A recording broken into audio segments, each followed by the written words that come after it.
Good morning, everyone. I'm Sir, Sanjay. Prateek ji will start. Okay, fine. Okay. Morning, everyone. Welcome to the live webinar on banking sector being organized by the Committee for Members in Industry and Business. I am CA Prateek Mittal, and I have more than 17 years of experience in valuations, investment banking, and virtual CFO solutions. Today we have eminent speakers, including CA Amarjit Chopra ji, past President ICAI, CA Sanjay Khemani ji, and CA Manish Sampath ji. We are also accompanied, we will be accompanied by CA Durgesh Kabra ji, who is the Chairman of Committee for Members in Industry and Business, and CA Rohit Rawat, Vice Chairman of the Committee for Members in Industry. So today's topic is on the banking sector. As you all would be aware that Indian banking sector is yet to transition to the Indian accounting system. There are still many implementation challenges with the Indian, like the high capital requirements, lack of adequate systems, processes, and data. Some of the biggest challenges that will come into effect with implementation of NDS will be related to the provisioning requirements, moving from time-based system to the expected credit loss mechanism, development of effective interest rates, mark-to-market of derivative positions, hedge accounting, etc. So I'm sure speakers will be covering these things in more detail. We are going to cover the following topics in today's webinar: accounting issues with regards to the banking sector, future impact of NDS on the banking sector, and auditing issues with regards to the banking sector. So without wasting much time, I will straight away like to invite our first speaker, Mr. Sanjay Khemani ji. He's the senior partner at Nissim and Company. He has led BFSI practice for over 23 years, offering services to public and private sector entities in the BFSI sector, including assurance, taxation, risk consultancy, and management consultancy. He serves as an independent director on the boards of Yes Bank Limited, LIC Housing Finance Limited, and previously on the board of ARCIL, one of India's largest ARCs. He has actively contributed to ICAI on certain technical matters and addressed several seminars. He was awarded the gold medal in CA final exam.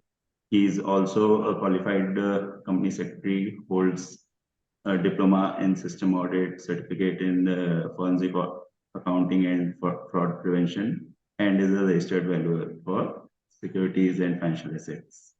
So over to you, Sanjay sir. Thanks, Prateek ji. Good morning, friends. I'm really delighted and at the same time privileged and honored to have been invited to speak on a topic which is close to my heart, which is, I would say, the subject is close to my heart, which is banking. Though the topic which has been given to me is something which is not on the usual for a practicing chartered accountant, which is on accounting issues rather than we focus more on the auditing issues. Having said that, since the committee has reposed trust in me to share my thoughts on the accounting issues, I'll try my level best to bring out the issues which I feel while I, not as an accountant or the CFO, but as an auditor, which we have been encountering some of the accounting issues in the while conducting audit of the bank. So I'll try to do justice to the subject. Now, while the seminar on the banking, I was wondering why the accounting issues. Why is so much of focus on the accounting issue? Then when I was reflecting, I realized that accounting, while it is considered to be an accounting, but accounting in a bank is quite different than accounting is any other entity, including the entities in the similar businesses like, let us say, the NBFCs. Why is that so? So we will discuss with some of the few examples. And I am reminded of one joke which I had read maybe many years back. It goes like this. A doctor goes to a car mechanic. His car has got stopped working. There is some issue in the mechanic. I mean, there is some issue in the engine. He takes the car to the garage, and while the car mechanic is opening the engine and trying to repair the fault which he has noticed, in the conversation with the doctor, he inquires about the doctor's profession. He said, "I am the heart surgeon." He said, "What do you do?" He said, "I operate the heart. So if the people have a problem in the heart, I try to rectify that. I try to see that the heart starts functioning properly." The car mechanic says, "So your profession and my profession is same. You are dealing with the human's heart. I am dealing with the car's heart. So there is not much of the difference. While how much do you charge for an heart operation?" He said, "I charge about 2.5 lakhs rupees." "How long do you spend for that?" "I spend maybe about 1.5 hour for an open heart surgery. Rest of the job is being performed by my juniors." He said, "I spend about 4 hours in repairing one engine and I get maybe 10,000 rupees. Why is it that you get 2.5 lakhs rupees and I get 10 lakhs rupees?" And the answer is something, then I could relate why this topic has been chosen. The doctor says, "Try repairing the engine when the engine is on." When I do the heart operation, I don't stop the heart. The heart is up and running. It is pumping as much blood as it can. And I'm trying to repair a heart which is in a running condition. You are trying to repair an engine which is stopped. Try repairing an engine and then you decide whether it is the same job or not. That's what, when we talk about the accounting in the case of a banking sector, while accounting is accounting, you have a debit and credit the way you have in any other entity. Why banking is the accounting in banking is quite a challenge as compared to the accounting anywhere else. So maybe I'll take one example here. Now, on a Sunday morning, let us say today is Saturday. Today is a bank working day, but let's say today is in a bank holiday, and we are all sitting here on this conference. Now, I want to transfer 10,000 rupees to, let us say, uh, Mittalji. Now, when I have an account with Axis Bank, Mittalji have an account with HDFC Bank. When I make a transfer of 10,000 rupees, and I may do it, there are various modes which is available to me. I can use the Axis Bank's mobile app. I can use Axis Bank's internet banking site. I can use UPI. I can do it through ATM. I can do it through the micro ATM. So there are n number of ways in which a transaction can take place. Let us say that we do the transaction which is the most common prevalent today, which is an UPI, where every minutes lakhs of transactions do takes place in a day. Almost I'm told that almost 4 or 5 crore transactions in a day takes place through the UPI route. Now, when I decide to transfer 10,000 rupees, I go to the, let us say, the PhonePe UPI. Even in the UPI, there are various apps which are there. I open the PhonePe. I use Pratik ji's mobile number and say 10,000 rupees. From my perspective, 10,000, when I click it, the job is over. But that is where the bank job starts. So the transaction will move from the my phone's app to the central server of PhonePe. From PhonePe central server, it will go to, let us say, the NPCI central server. From NPCI central server, this will go to the Axis Bank's central server. Axis Bank central server will check whether I have a balance of 10,000 rupees in my account or not. The moment it cites 10,000 rupees balance is there, and the authentication of my identity is done through the system, it will debit my account by 10,000 rupees. Mind you, at this point of time, 10,000 rupees has just got debited to my account, and there is no remittance which has taken place as yet. So the transactions, the first thing which it gets done is an accounting entry gets passed by you from a debit to my account. Now, when the debit has taken place, the money has not yet gone out. So it need to credit some account. So it will create an account. So different bank will have a different name. So they will have, let us say, one settlement account for the PhonePe settlement account.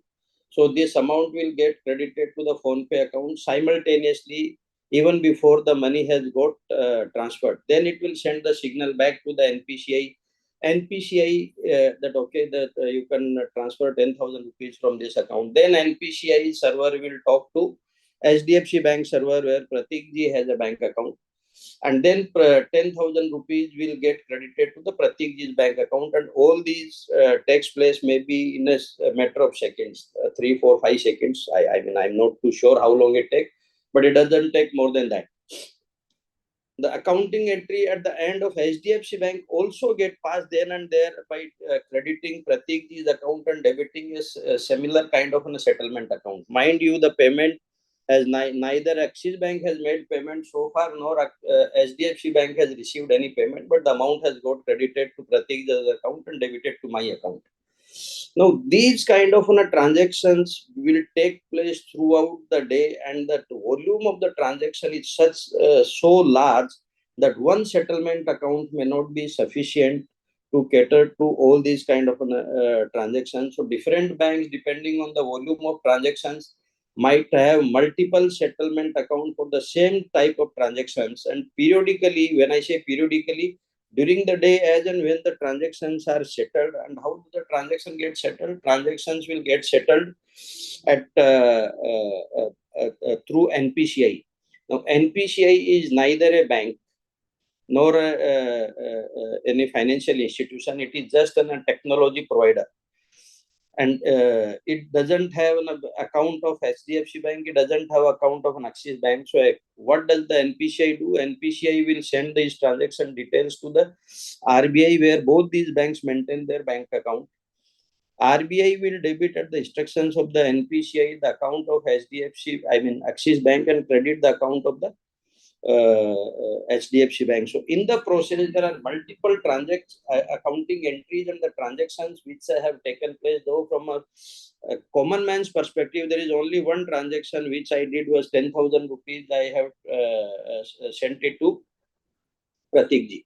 So settlement account is one which needs to be, the accounting entry needs to be posted, which needs to be monitored and reconciled on a periodic basis. When I say periodic, is not in terms of a period longer than a day. Depending on the volume of transactions, bank might try to do the reconciliation every hour, every 2 hours, 4 hours, depending on how their setup has been, and settle also with the Reserve Bank of India accordingly. So you have one settlement entry which will get passed. Now, in this transaction, when let us say there is a charge which is required to be debited to my account for handling this transaction, there could be, as all of us you may be knowing, bank offers different kind of products to the different set of customers. There are certain services which are free. There are certain services which are chargeable. Now, in this example, taking this example further, let us say I had only 10,000 rupees in my account, and Axis Bank decides for remitting transactions through the UPI, I must be charging 1 rupee. This is another example which is unique to the banking industry. You still charge amount which even in today's situation, even I'm sorry to say, even a beggars refuses to accept. You will have transactions which is 25 paisa, 50 paisa, 1 rupee. Fee is also being charged by the bank depending on the variant of the account which a person has opened. So let us say in this case, Axis Bank is supposed to be charging me 1 rupee. Now, there could be various ways in which Axis Bank has organized itself in terms of one option could be, as and when a transaction takes place, it is supposed to be debiting the account holder.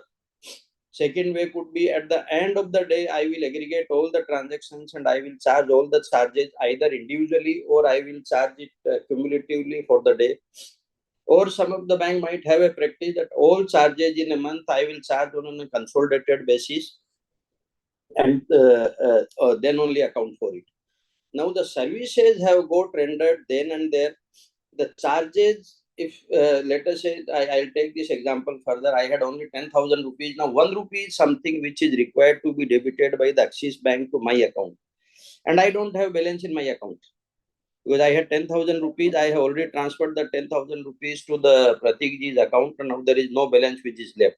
And an example, if we have to take that this 1 rupee is supposed to be, as per the Axis Bank's policy, they are supposed to be debiting to my account as and when the transaction takes place. Now, this 1 rupee cannot be debited to my account because the regulation states that I can only debit, the bank can only debit depositor's account only if there is a balance in the account. It cannot create overdraft by debiting the charges.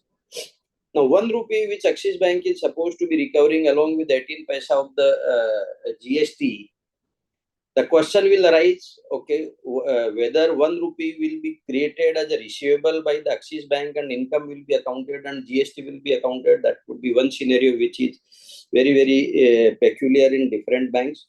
Second scenario could be that as and when I fund my account, Axis Bank holds this amount in a shadow and then transfer it, debit my account, and at that particular point of time, they will account for the income. Now, these kind of peculiarities are something which is there unique to the banks. While in terms of number of transactions, to my mind, maybe the mobile banking or the telecom companies are the one which we will have maximum number of transactions and the variants in that. But at the same time, they don't have to reconcile their books of accounts at the end of the day. They only need to maintain the customer's ledger or the customer's balances, let me put it this way. Whereas when it comes to the bank, they are not only supposed to be maintaining the customer's balances on a real-time basis, they are also supposed to be closing their books of accounts on a day-to-day basis, unlike in the case of any other entity where you have sufficient time to close your books of accounts.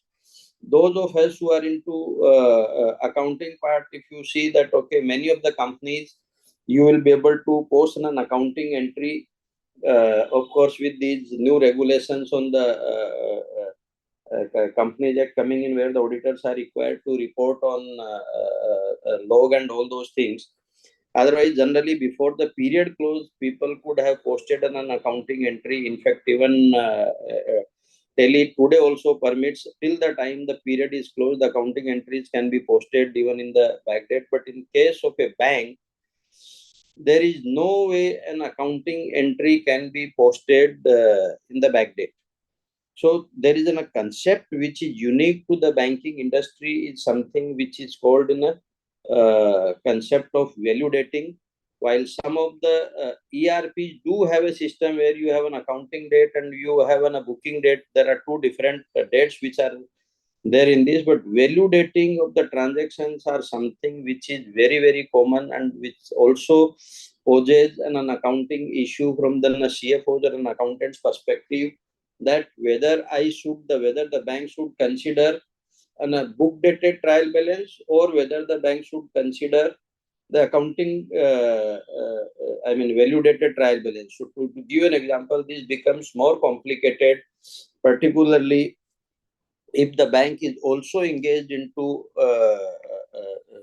export-import transactions on behalf of its customers. So if it is an authorized dealer to deal in a foreign exchange, they might be maintaining a Nostro account with the bank overseas, where due to different time zones, while we have, let us say, now it is 11:20 here, and in the US, it is 11th.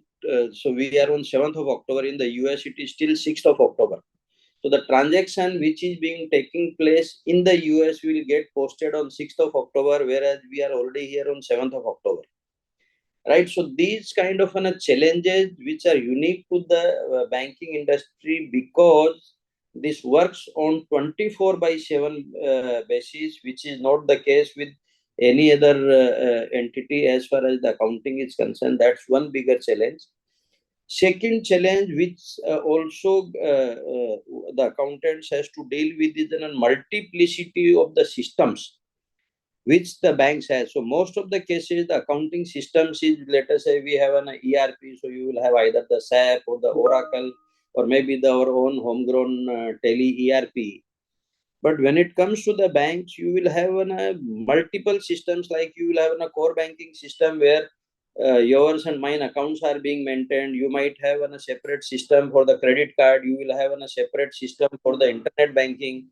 You will have separate system dealing with the ATM. You will have separate system dealing with the post machine. So there are multiplicity of the systems where the database is being maintained, where all of them need to be up and running at the same time, so that finally all of them on a real time basis has to talk to the main CBS, where our statement of account are being maintained, where our balances are there, so that at no point of time when a transaction takes place, the question arises one, whether a customer is denied the service in the sense that he is unable to complete the transaction. How do we feel if we have an account balance in our account and we are not able to transact? So the accounting entries has to get passed then and there, number one. Number two, any delay on in passing of an accounting entry can lead to serious repercussions. The example which I gave, that if I know, okay, Axis Bank system will pass an accounting entry after 5 minutes, I will transfer 10,000 rupees to Pratik ji's account through UPI, and I will also try to withdraw 10,000 rupees from their ATM. I'm sure you are able to relate the kind of chaos it will create if the accounting entry does not get posted instantaneously, even before the transactions takes place. So this is something which is unique to a banking system, which does not happen in any other case. Going further, so the example which I was taking talking about was on this Nostro account, which are there. So because of the different time zones within which they are working.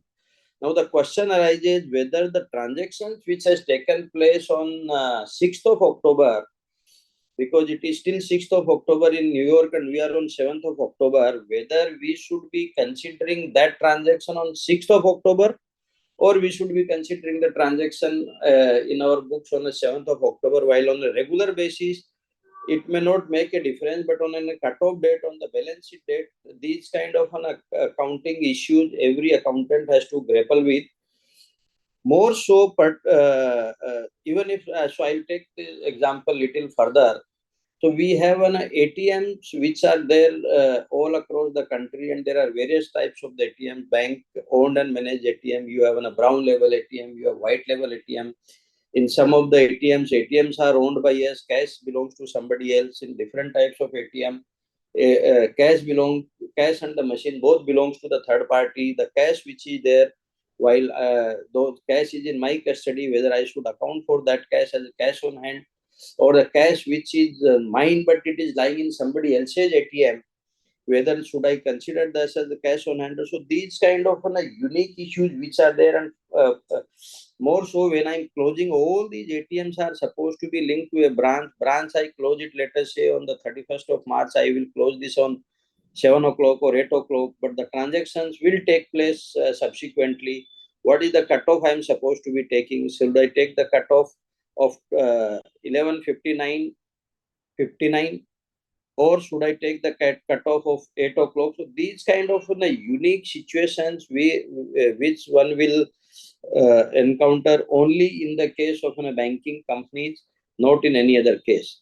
Now, having discussed with these, the issue is, okay, let us say for a practice of the bank is that, okay, any transactions which are being taken subsequently, I have, because the bank also need to do their end of the day procedure. So they will start the end of the procedure, let us say by 8:30, 9, 10 o'clock, because as I said, bank has to close their books of account on a daily basis. And at the beginning of the day, they need to be ready with all the books duly balanced for the previous day. So if they are running the EOD at, let us say, 10 o'clock, and different system will have a different times for the EOD, how do you reconcile, or how do you balance all the books of accounts? So because the EOD has already taken place and you need to pass and an accounting entry, and as I mentioned, there is no concept of backdating. So there is something which is unique, which has been developed by the banking industry. What they call it is a memorandum of changes. So memorandum of changes is an accounting entry which will be passed by the centralized through a centralized system through backend by the bank, which will list out all such transactions which should have got accounted on the cutoff date, but which could not be accounted on cutoff date for various reasons. One of those I said could be because of the timing differences which were there, could be because of the EOD which has already started here and the transaction has taken place subsequent to the EOD. So all those type of transactions are required to be posted on the cutoff date by a mechanism called memorandum of changes, which is something which requires to be passed by way of, I mean, by through the system, through the back end entry only, and there has to be a robust control over these kind of an entity. So these are the some of the challenges which are very unique to the banking industry. Few other transactions which are again unique to the banking industry in terms of an accounting, which does not generally takes place in the case of any other entity. To give you an example, like you have entries for the commitments, entries for the contingent liability. So to give you an example, if there is some exporter has entered into a forward contract, okay, generally the corporate will not pass an accounting entry, okay, that I have entered into a forward contract. Only at the cutoff date, for the purpose of compliance with an accounting standard, they will revalue the outstanding exposure in accordance with accounting standard. But when it comes to the bank, they are supposed to be recording even all these commitment entries then and there. This also is not something which can be recorded at the end of the day. So all transactions in the banking system is something which is required to be recorded then and there. So this is another unique thing which the bank says. They will record all commitments which has been made, which is part of a contingent liability. So which generally in case of a corporate, nobody would pass those kind of an accounting entries. Second type of entries which is again unique to the banking industry is liability entries which is being passed, let us say, for contingent liability. So maybe I will take an example here. So if a bank's client opens an LC in favor of its supplier, while the corporate does not generally pass an accounting entry for having opened an LC, because there is a commitment that okay, you will be buying these kind of I mean, you will be making payment on fulfillment of certain conditions. But the bank will account for the first entry, it will account for contra entry, one creating a liability for LC, second is creating an asset also for LC, because bank is supposed to be making payment on fulfillment of the conditions to the supplier, and bank is also supposed to be receiving the same amount from its customer. So they will pass in a contra entry. Now let us say the LC is in a Eugen's LC. LC is not on a site LC. So under the Eugen's LC, the supplier of the bank's customer will draw a bill. Now that bill under the LC is required to be accepted by the bank. So at this stage, bank will again pass an accounting entry. It will reverse the LC liability to the extent of the bills received and create a new liability. Earlier it was a contingent liability. Now also it is a contingent liability, but the contingency has deferred. I mean, is different here. In earlier, the supplier may or may not supply the goods. In this example, having supplied the goods, bank is under obligation to make payment. But as of now, this is not something which the payment has not been made. So this will remain as an off-balance sheet item. This again will be a contra item. So you have a liability to pay to the customer supplier, and you have a right to receive from your customer. So again, you will have a contra liability and asset for a transaction, which generally you will not find in the case of any other corporate. And then finally, on the day when the bill has to be mature, the liability is required to be extinguished by reversing those entries and debiting the borrower's account, I mean the bank's customer's account, and making payment to the borrower's supplier.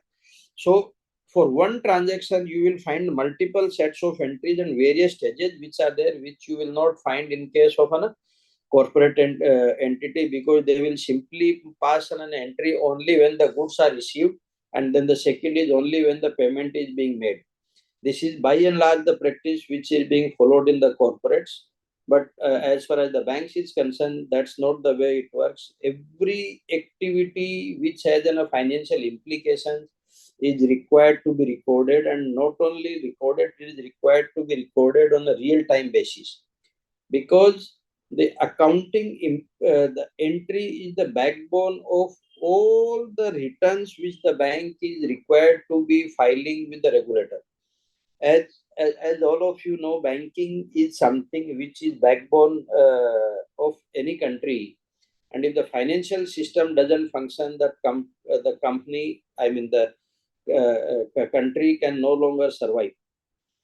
The example in I mean, if I have to give an example, so in this particular case, if let us say, if we imagine that someone of us is now all of us has stopped the practice of carrying cash, which used to be a regular habit with all of us. Now we feel that okay, I have the card, I have the mobile where I have my UPI, I can access the bank. What do I say?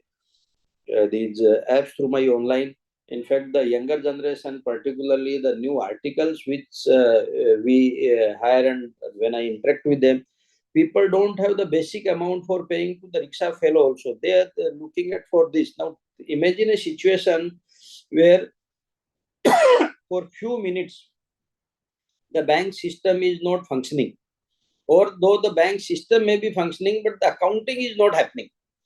The banks can go under in no time if the bank's accounting system is not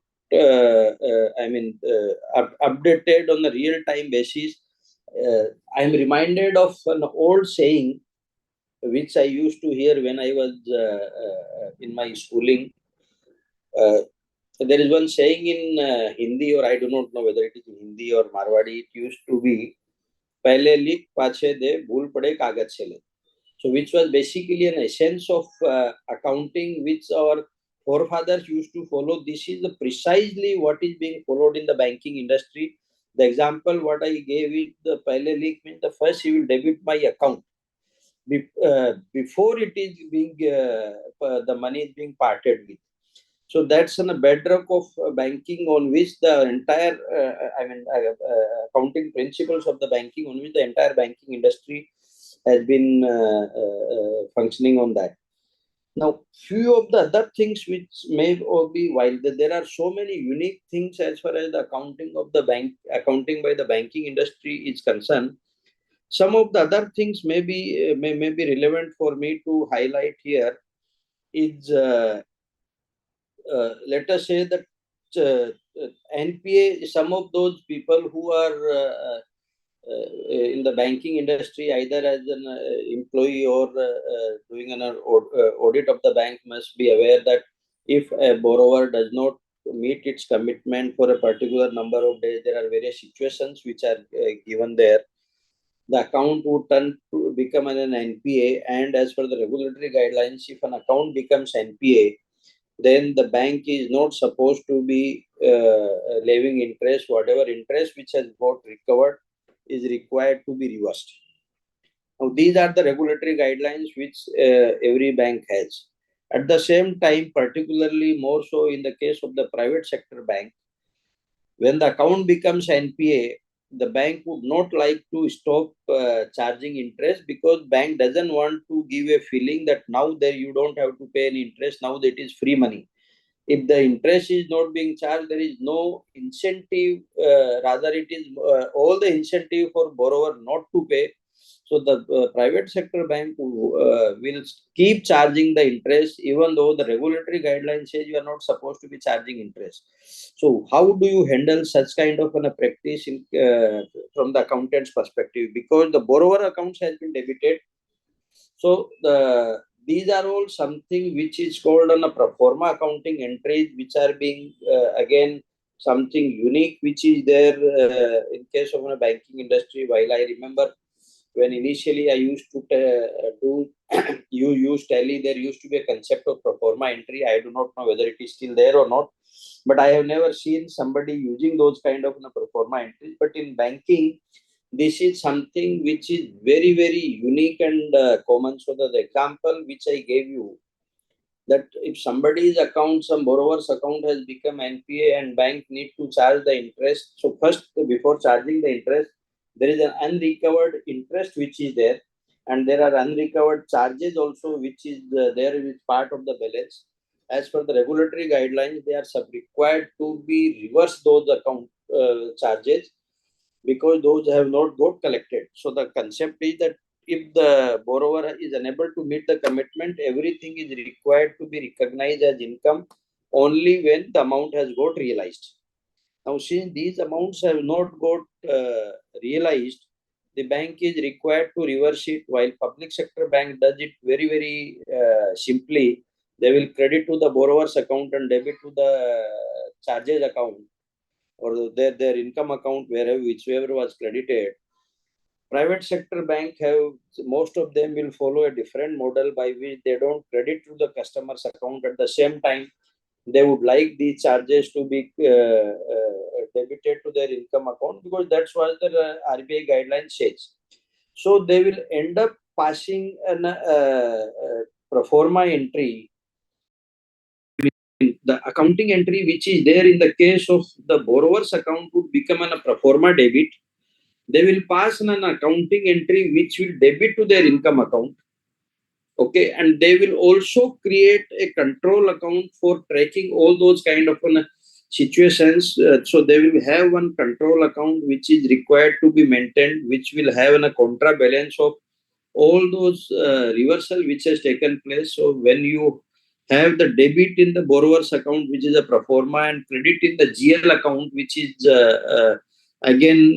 which is an actual entry, and when you net it off, then you will be able to reconcile all the credit, all the debit balances of the borrowers with the balance which is lying in the general ledger. So these kind of unique situation which every accountant or financial controller in banking industry is supposed to be grappling with on a day-to-day basis. Because another thing which is there is that in case of most of the organizations, we decide whether the money is recoverable, not recoverable only at the period end, which is generally listed entity quarter end, for unlisted entities, maybe the year end. In the case of bank, this assessment is something which is required to be carried out on a daily basis. And whatever I discussed, that the reversal and all those things are also required to be done on a daily basis. I am not for a moment suggesting that all these are something which is required to be passed, the entries are required to be passed manually by the financial controller and a team below him. The answer is clearly no. Otherwise, you will need an army of people to be doing just the accounting. These are all something which are all automated. Having said that, but there also need to be the role of the accountant in this case is that while all these are automated, when you are dealing with the millions of transactions on a daily basis, you will always have a situation where some of the transactions has not behaved in the manner in which they were supposed to be behaving, which will result into the kind of manual intervention of reconciling those entries, passing those necessary accounting entries, which is what a financial controller's team is required to be ensuring on a day-to-day basis. Now, this was as far as the reversal of the transactions, which is required to be, reversal of the income which has got booked, but which is not supposed to be accounted. We discussed that similarly, there you will have a situation where you have the charges which you are supposed to be recovering from the customer. Let us say the first thing is the interest. At the end of the month, the bank is supposed to be charging interest. Because the account has become NPA, RBI guidelines suggest that no, you cannot levy any interest to the borrower.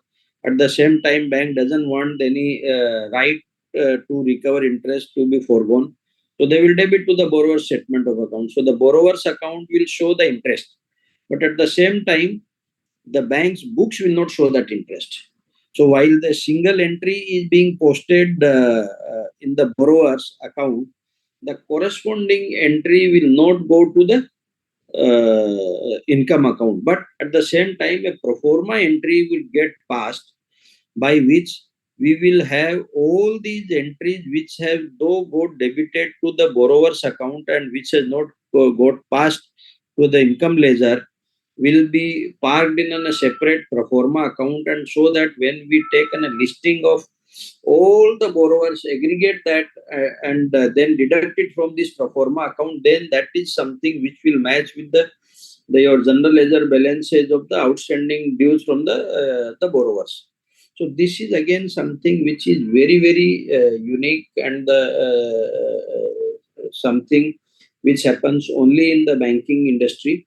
Some part or something similar may also be taking place in the NBFC sector as well, because now that the NBFC sector has been growing at a much faster pace since last few years, so they also have catching up on the technology front. So technology is something which is extremely important in the case of the banking industry, particularly when it comes to the accounting, because while there are certain activities which you can still do it manually, in the case of the banks, manual entries are something which is far and few between, and that's something which Manish Bhai probably would cover in his topic.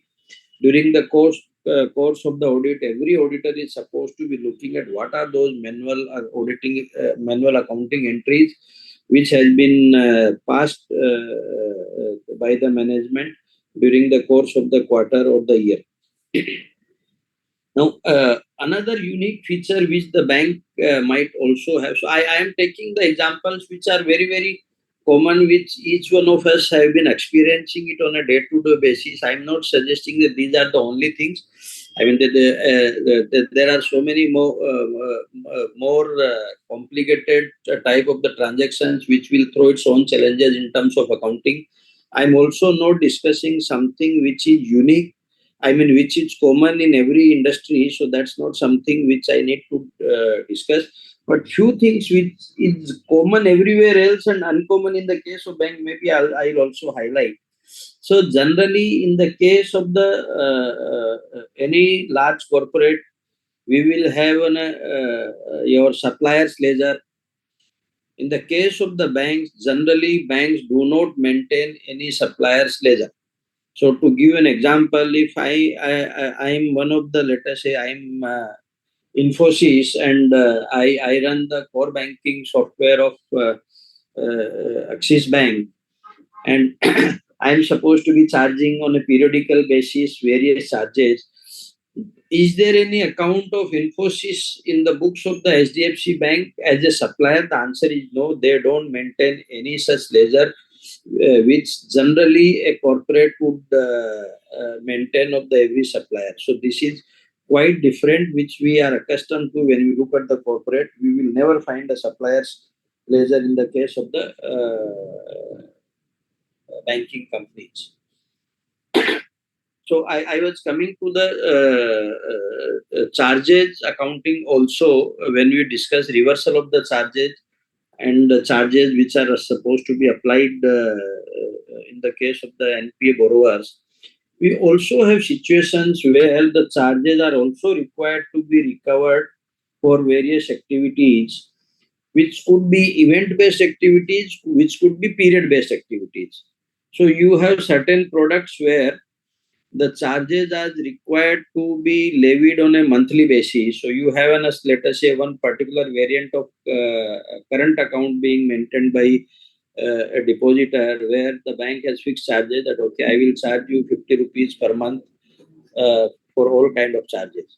So those are something which will automatically get levied. Then there are certain transactions which are supposed to, certain charges which are linked to the volume of the transaction. So like you have 5 transactions of ATM free. Then beyond 5, those charges are something which is required to be levied. But at the same time, if the transactions are being done on somebody else's ATM, then Axis Bank is supposed to be remunerating the other bank. So these kind of unique situation which a bank has an accounting system which is to be designed and the way it is to be implemented, it's something which is quite different and requires different kind of skill set which are more often in a managerial nature rather than more often I would say the accounting in nature, because accounting would take place on a through the system on a real-time basis. Now we still have 5 more minutes to go, right? So now maybe I'll cover one more topic. So similarly, in the case of bank, there are various type of commission which the bank receives. So while most of the corporates will account for the activities which they conduct, in the case of the bank, you never know how the income can flow to you because somebody has done some transaction somewhere. So to give you an example, if somebody is, let us say again, since I'm a customer of Axis Bank, I'll take an example of Axis Bank again. I go and use Axis Bank's website for, let us say, buying an insurance product. Now, Axis Bank, I'm part of my regular exercise. I may be doing so many other transactions on their internet banking, which could be one example. I gave 10,000 rupees I had transferred to Pratik ji. So if I buy an insurance policy through my Axis Bank's website, the bank is entitled to get the commission. Similarly, there are various modes through which the bank can be receiving commissions. So keeping a track of all such transactions which are taking place, making sure that, okay, commission is wherever this is due, which is being received and accounted, received is subsequent, rather being accounted as and when the income accrues, and subsequently such commission are also being received on a periodic basis is something which any accountant dealing with the bank should be aware of. Few more things maybe which again is unique. So the large type of the settlement transactions which takes place, the example which I gave relating to the amount which the 10,000 rupees which I transferred to Pratik ji's account. And in the process, while the Axis Bank recovered 5 rupees or 1 rupee from me, HDFC Bank may also be, since HDFC Bank has rendered service to Pratik ji by receiving the money, at the same time HDFC Bank cannot charge anything from Pratik ji. The Axis Bank is supposed to be remunerating or compensating HDFC Bank for cooperating or for allowing such transactions to take place. So the out of 1 rupee which, let us say, they have recovered it from me, so there is a proper mechanism by which certain portion of that income is required to be shared by the Axis Bank with the HDFC Bank, and then accounting thereof again poses a challenge, because while the income and expenditure gets accrued on the liability to pay gets accrued on a real-time basis, the charges for, the invoice for all those things would comes only subsequent to the end of the month, because this is the nodal agency, is the NPCI, who has been given the responsibility to maintain the database and then create bill for each one of them, and then each one of them are supposed to be making payment to each other. So these are some of the intricacies which are unique to the banking industry. I thought it appropriate to share with all of you. Uh, just to conclude, having said that, so while accounting, as I mentioned in the beginning, debit and credit will always be there. So only thing which is unique in the case of a banking industry is something which is knowledge of the product is something which is essential for any accountant to succeed or survive in an accounting function of a banking industry. So I think with these few words, I think I have already completed my time. So before I conclude, I would like to thank once again to the committee of members in industry to provide me this opportunity of sharing my thoughts with the esteemed members of the institute. Thank you. Over to you, Pratik ji. Thank you, Sanjay ji. Thank you for such an enlightened session, giving us details of accounting for the banking. Very unique accounting it is. So, one of the members just wanted to re-elaborate on Pahal Lake concept, which you had mentioned in between. So, Which concept? Pahal Lake concept, that Marwari phrase that you had mentioned in between. No, can you come back again? Which concept I didn't get? Pahal Lake. Okay okay वो तो हमने जो क्या है बचपन में सुना था, एक कहावत है, वो मुझे नहीं पता वो हिंदी में है या मारवाड़ी में है. पहले लिख, सो यू राइट, ओके, पहले लिख पीछे दे, भूल पड़े कागज से ले. So you must, in an accounting principle, you must write before you part with anything. And if there is an error, then it is in a paper on which you have written it. That is something which is hold you in the good stead. Which is what is the banking industry is, that first you debit to the borrower's account or your depositor's account before you part with the money. Yeah. Great. Thank you, sir. It was a very enlightening session. Thank you. So, yeah. So we will move to CA Manish Sampath-ji, our next speaker. CA Manish Sampath-ji has more than 27 years of experience and is a partner with CNK and Associates LLP. He specializes in audit and assurance, focusing on banks, NBFCs, startups, and foreign multinationals. He has handled the audit of the Reserve Bank of India and has also experience in valuations and due diligence. He is a contributor to the revision of guidance note on bank audits. He is actively contributing to ICAI committees, revising guidance notes and upgrading accounting standards. He is also the guest lecturer at Management Institute, CAFRAI and RBI. So over to you, Manish ji. Thank you, Pratik ji. First and foremost, good morning to everyone, and I hope I'm audible.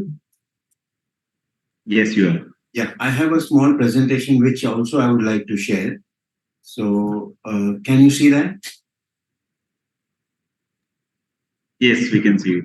Yeah. So, thank you first for inviting me over the committee of members in industry and business. First and foremost thing, I think so. It is always I mean, we always speak to our members, so therefore we know their perspective, but we hardly get a chance to interact or to speak or hear from the members in industry, because they come out with completely different perspective. We are so used to auditing, etc. So this is we are fortunate that we have been invited, and it's a pleasure and honor to take this session on the issues which are regarding audit in banking sector. First and foremost thing, taking a session on audit itself is challenge. and then taking a session after a great speaker like Sanjay ji, it becomes a different challenge. But in today's day and age, if you are taking the risk of signing a balance sheet, then there is nothing more challenging than doing and signing a balance sheet today. So, friends, as Sanjay ji already mentioned, that yes, there is a challenge in accounting also, and similarly, as far as audit in the banking industry itself also becomes challenging, not only by the sheer data or the sheer complexities of the accounting issues that were just highlighted, but also because what generally happens is that banks deal with money, banks deal with other people's money, and it is highly regulated. RBI regulation is there, NFRA institute, etc., and it's always in the limelight. So at one stage, yes, you definitely get a lot of intellectual satisfaction. You get technical insights into what are the regulations and how the operations work. But at the same time, it becomes very it is high profile also. But at the same time, you have to manage your risk also. So, with this background, I would just like to start my presentation, and these are just a disclaimer that these are my views and not particularly views of the institute or of my firm. Friends, today's agenda, what we have is first and foremost thing. I will take you to I will start off with the overall the framework in which we do the audit. So therefore, here what happens is the rules of audit, the ABC does not change, but the procedure, how do you do the audit, that changes of the bank, keeping the industry focus in mind. So therefore, what we will be doing is overview of the audit procedures, of the banking industry, of the full, the strategy that we need to adopt for audit of banks. Second thing, in the second session, I will follow it up with, some based on some recent experiences or discussion with fellow auditors, discussion with bankers. What are the typical issues that arise in, of audits of banks under various, categories? Will be discussed. So these are live issues that we have faced, which will be discussed, or from public domain, or how RBI or institute has come out openly. Those are there.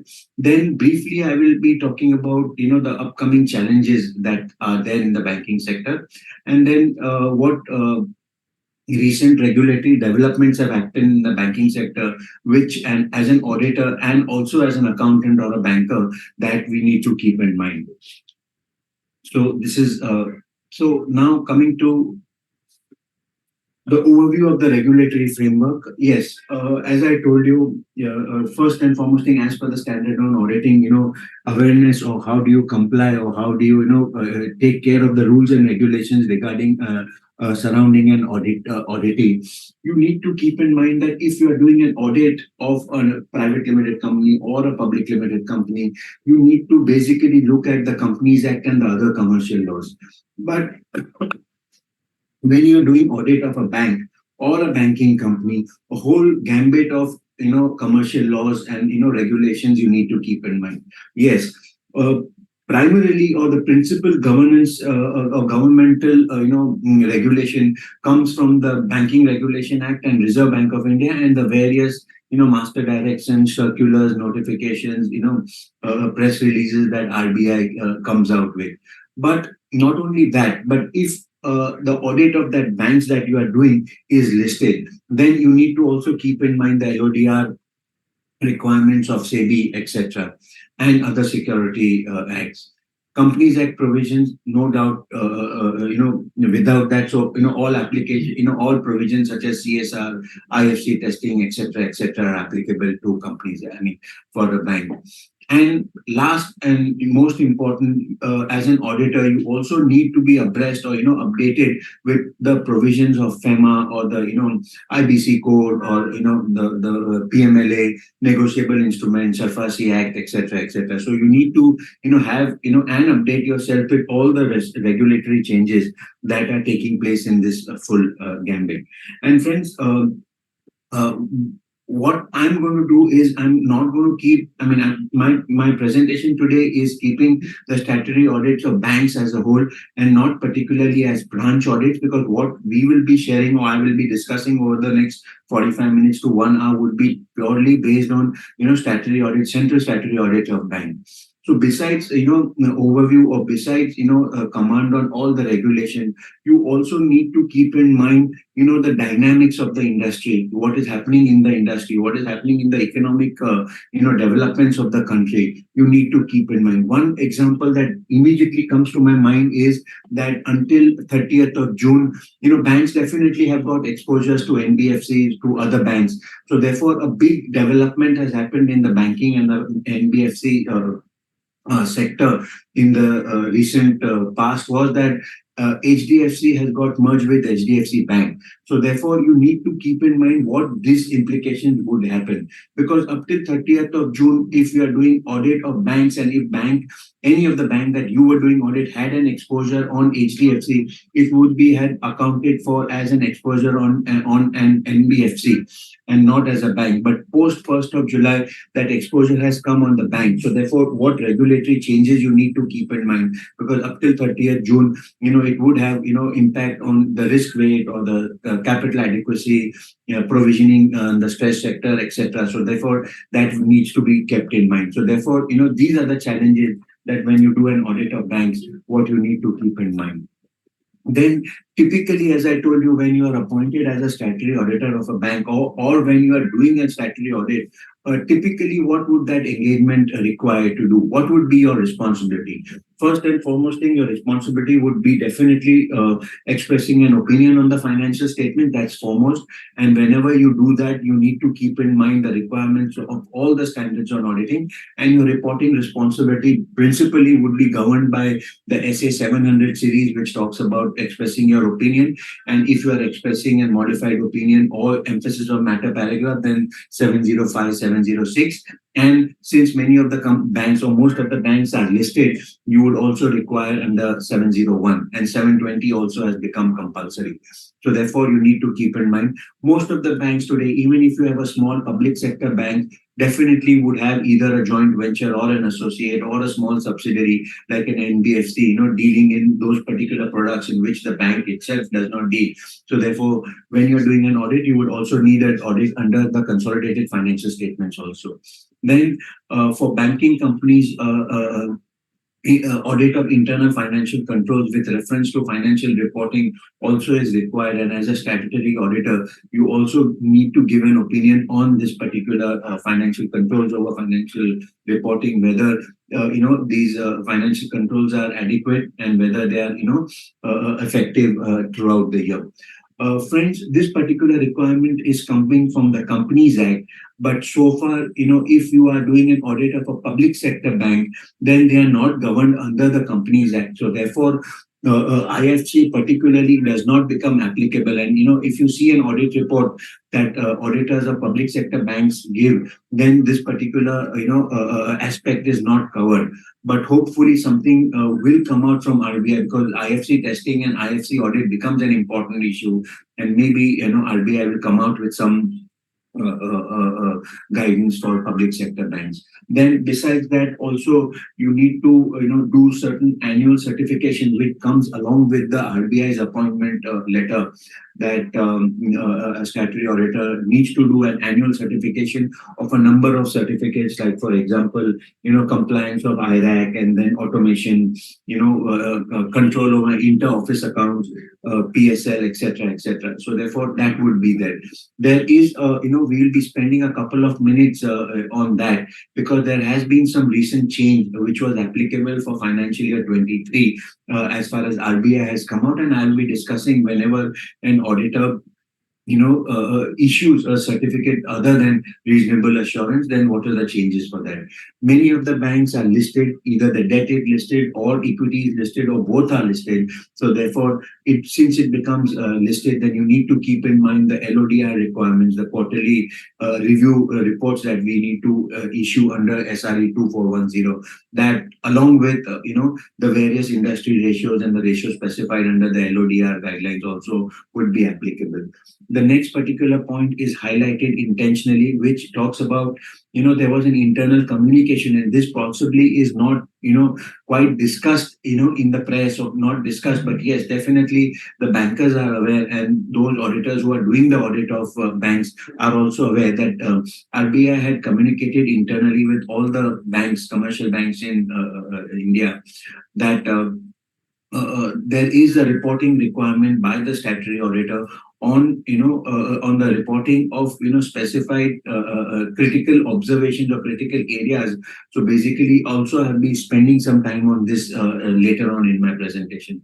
Along with that comes the LFAR, which is unique to banks, and within 60 days after the completion of audit, the statutory auditor has to submit the LFAR to the Reserve Bank of India. So therefore, that also is part of the engagement. And lastly is the other certification and attestation work, which is not regulated, or which is not stipulated by RBI, but it might be coming under other regulations. For example, if you are, debt is listed, then an asset cover ratio, or if the bank is receiving some incentive from the MITI, or for the small payments under RuPay or UPI, etc., certain subventions, etc. So therefore, that certification is also there. So this is the scope of the full audit when you audit banks, what you are doing. As I tell you that whenever you are doing audit, the ABC of audit does not change. Only your strategy changes. Like today we are in the World Cup fever. So therefore, the rules of the games do not change, but your strategy changes. If you are playing a T20 or a test match or a 50-over World Cup match, the strategy changes. So therefore, this particular, the audit of banks is like a test match. It's a season, 5-day, maybe I would call it more serious affair. So therefore, I would, break down the full overall audit procedure or the strategy into three broad areas: planning, audit, execution, and completion. Therefore, this is like any other audit that you would be doing, but when you are doing audit for banks, particularly, you need to keep in mind actually the organization chart of the bank, the various departments, the different roles and responsibilities of each department. You also need to keep in mind what is the business model, whether it's a big bank which has got both retail and corporate exposure equally, or it is a microfinance, or it is a more particularly a regional bank or a small finance bank, etc. So based on that, you need to understand how the underwriting takes place, how the products are designed. So the product team would be different, the operations would be centralized, how effective centralization also of the banks has also happened. So that would impact your full audit procedures. So yes, planning becomes important. Within planning, I think so, after meeting with the client and after assessing the risk, that what could go wrong, which area, which misstatements could pass through the financial statements. After doing that, I think so, it is a healthy practice, and we do it that in the beginning of the year, you sit with the management and with the audit committee or those charged with governance with the various accounting policies, because usually policies don't change in the middle of the year. Policies are reviewed year to year. So therefore, in consultation with the statutory auditors, the bankers would come and review the policies, not only the policies, and benchmarking it to the what other best practices that banks of equivalent size are adopting in the sector or in the industry, but also on estimates, reward points, ES15 provision for gratuity, etc., useful life of asset, etc. I mean, a lot of estimates are there. Also, as far as some provisionings are concerned, you need to have some estimates. So therefore, reviewing the accounting policies and estimates becomes an important. Then developing an audit strategy. That when you will be, the planning the audit, that at which quarter, which branches you will visit, which credit centers you will visit, etc., etc. So that becomes important, and how you would meet that timeline. Then when you come to audit execution stage, yes, also you need to first understand, as I told you, that what the the organizational structure is there, how effective the centralization is there. you take walkthroughs of various departments, understand their functioning, their roles and responsibilities. Then after understanding that, you start your audit procedure, and somewhere middle of the year, you would get into the IT testing and internal control testing and ITGC checking as a statutory auditor. Then naturally, the advances and the other areas that you will be doing an audit of. So sample selection becomes important, that the sample should be more, covering the general, more inclusive type of sample. Maybe there are some areas where you could be doing sample checking, sample selection, more particularly in areas such as loan documentation, etc. But when you come to verification of NPA or classification of NPA, dating of NPA, provisioning, etc., it is all expected that the audit is done on 100% of the data, and there you cannot, select a sample and do. And since the inherent nature of business is such that there is huge data, there is number of transactions that are there are huge. Therefore, you would rely more on your analysis, on more, how more analytical procedures, etc. Confirmations you will be sending. So on what confirmation you get, and it becomes more important when you are doing an audit of the treasury functions. The confirmations become important. Then after that, you are communicating with those charged with governance. First, the management, the CFO, you will thrash out your points, after sitting with various departments, and then you will discuss various points of areas improvement, what was your audit observation, and then you will take only the selective process, the selective critical issues to the audit committee. And how you frame your audit opinion, if you are planning to give any emphasis of matter or a CAM, then deciding on the wordings, etc., would become important. And finally, what is your opinion on internal financial controls over financial reporting? Whether there are any lacunas, or whether if the system requires improvement. Next, coming on the actual audit of the financial statements, the first 2 points, the advances and the treasury portion, this constitutes more than 80% of any asset side of the balance sheet of a particular bank. So therefore, your verification of advances becomes a crucial point, and treasury both. I'm not going to go through each and every point, because the time limit given is approximately 1 hour to me, and I need to cover these slides. So I would like to spend more time on the issues that we have faced during the audit rather than these general slides. But yes, when you are doing an audit for advances or treasury, first and foremost thing, the most important thing that we do, and we tell our team, is to go through the various credit policies, the various investment policies of the bank, and make either a checklist or a summary of those policies. Because when we are doing checking, we need to see that these policies are adhered, then the policies are in line with the regulators' requirement or no, etc. And then the advances, looking at the nature of the advances of your bank, that has maybe now with most of the banks are under joint audit. So therefore, what is your firm doing, or which area your firm is responsible for audit? So you will be covering or designing your audit procedures around that. Also, when you are doing verification of advances, it becomes important that all the banks have got a potential NPA list or watch list accounts, weak accounts. So how do you monitor, how do you audit those weak accounts? And now management is keeping a view of that, control on further slippages, etc., would become important. So I think so, as and not only that, but then also security valuation, then disclosures in the financial statements, whether priority sector, MSME whole, are properly classified or no, that becomes important. Then as far as treasury is concerned, this also again, taking a walkthrough of the back offices, mid and front offices of the treasury operation becomes important. Maybe once in a quarterly, a meeting with the treasury head or with the dealer would help you in understanding what's happening, and what is the general trend that is happening in the treasury operation also would help. Then one important thing that comes along with treasury is Along with treasury comes also the borrowing. So the banks, whether they have borrowed repo, reverse repo, etc., needs to be done. Whether the liquidity ratio, etc., statutory liquidity ratio, etc., have been maintained or no. Capital adequacy all should come, from this particular audit of this particular area.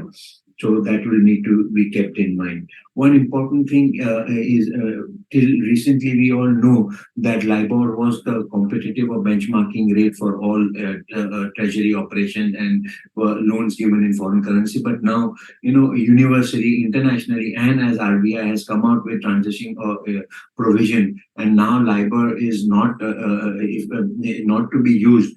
I think so. The date that was given for conversion from LIBOR for all other currency was December 21, and all what do you say, contracts in dollar, 30th June was the last day. So therefore, if good banks or better banks had already transferred it from there. So, and maybe otherwise this will be the first quarter where the new comparative benchmark rates like SOFR or SONIA have come into effect. So as an auditor, you would need to keep in mind on those. Then the deposits become important because that's the source of funds for any bank. Banks can manage the asset side very well, but banks that can manage the liability side becomes more important. So therefore, how would you be, checking on the deposits, etc., would be important. So I've just left these pointers over here, but I don't want to discuss them in detail. But after that also would come, your review of your IFC and IT control. So here I just want to play stress is that, whenever the IFC, the risk, how the RCMs are updated, when are they updated, whether the updation happens in timely or no, and whether as an auditor, we have got time or we have got updated RCMs and our testing has happened during the year or no. That is the responsibility, not at the end of the year or after the year is over. We need to keep in mind that. Then lastly, but most importantly, is your finding from branch visits, because that is where customer interface happens, and most of the LFAR observations come from the branch visit. So whenever you are doing your branch visits, also keep in mind either a checklist for your LFAR observations, etc., would become important. What I have not mentioned over here is your close coordination with the various credit audits, concurrent audits, internal audits of the banks internally will happen. So therefore, all these procedures of all these areas you need to keep in mind, keeping the scope and the strength of the internal audit, concurrent audit, or credit audit, or any other inspection that take place during the year within the bank. Friends, now, as I told you that based on our experience, what we have come across. So, Sanjay ji had briefly mentioned that I would be covering, and coincidentally, that's the first point that I want to discuss is on the audit, on the NPA recognition and classification has to be automated.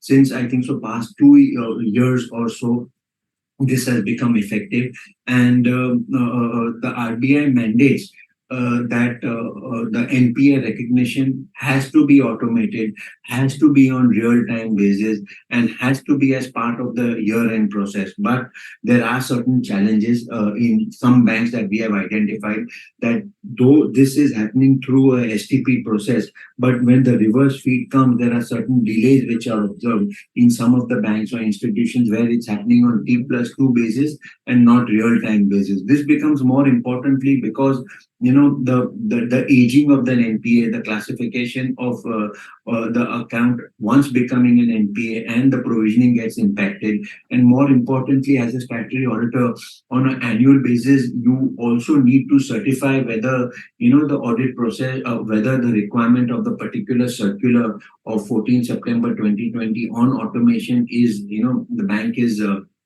following that or no. So that becomes critical and important. As part of the requirement over there is that the bank has to have a broad policy to cover if any automation, if any systems require a manual intervention, then what is the procedure. So therefore you need to understand how robust the policy is and how effectively that policy is being implemented, and if there are any manual interventions or any exceptions of automation, that has to be placed in front of, has to be placed quarterly or maybe as per the policy with the board of directors, and they need to approve it. So what is the approval process, etc., becomes important.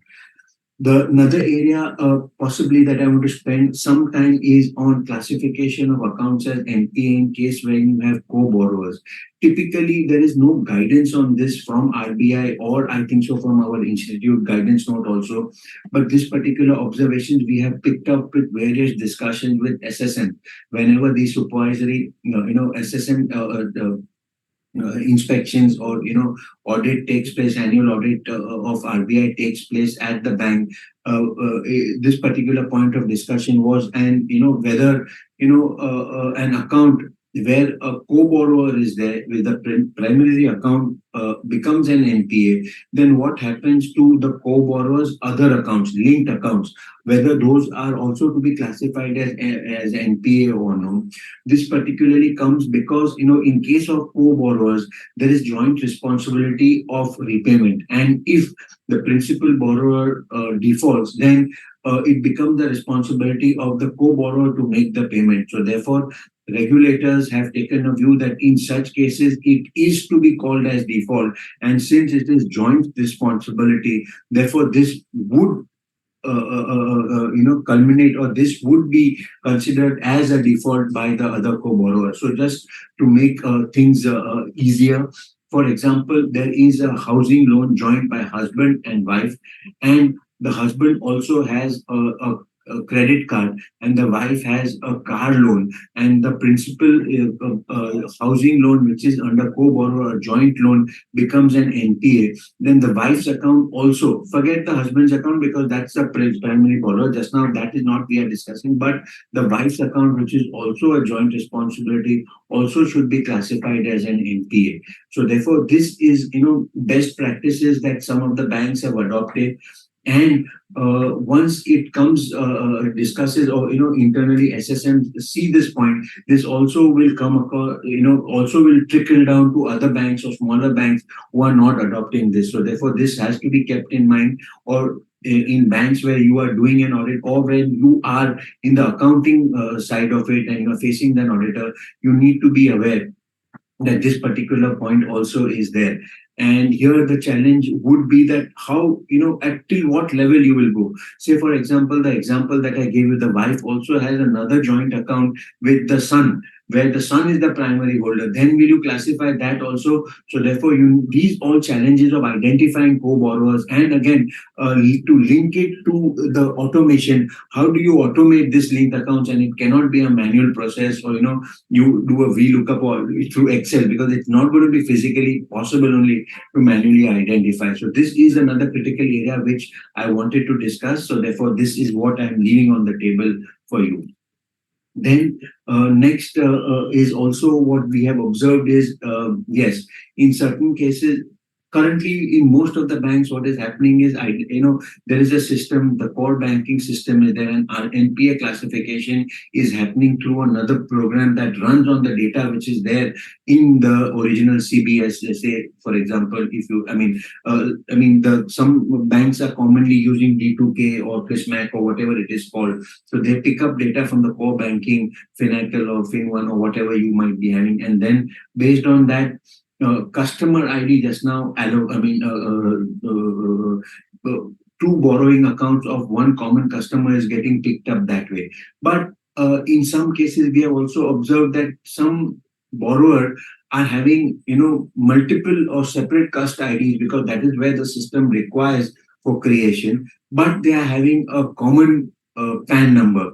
And this typically happens in case of a sole proprietor also taking a loan in his individual capacity, and he having a loan also in, say, his sole proprietary firm where he's a small trader, etc. So he might be having, example is that he might be having a housing loan in his personal name, and a small proprietary business which he might be doing in a trade name or something like that. But PAN are common, so therefore it's the same borrower. So therefore, these accounts also need to be tagged and identified and classified as NPA.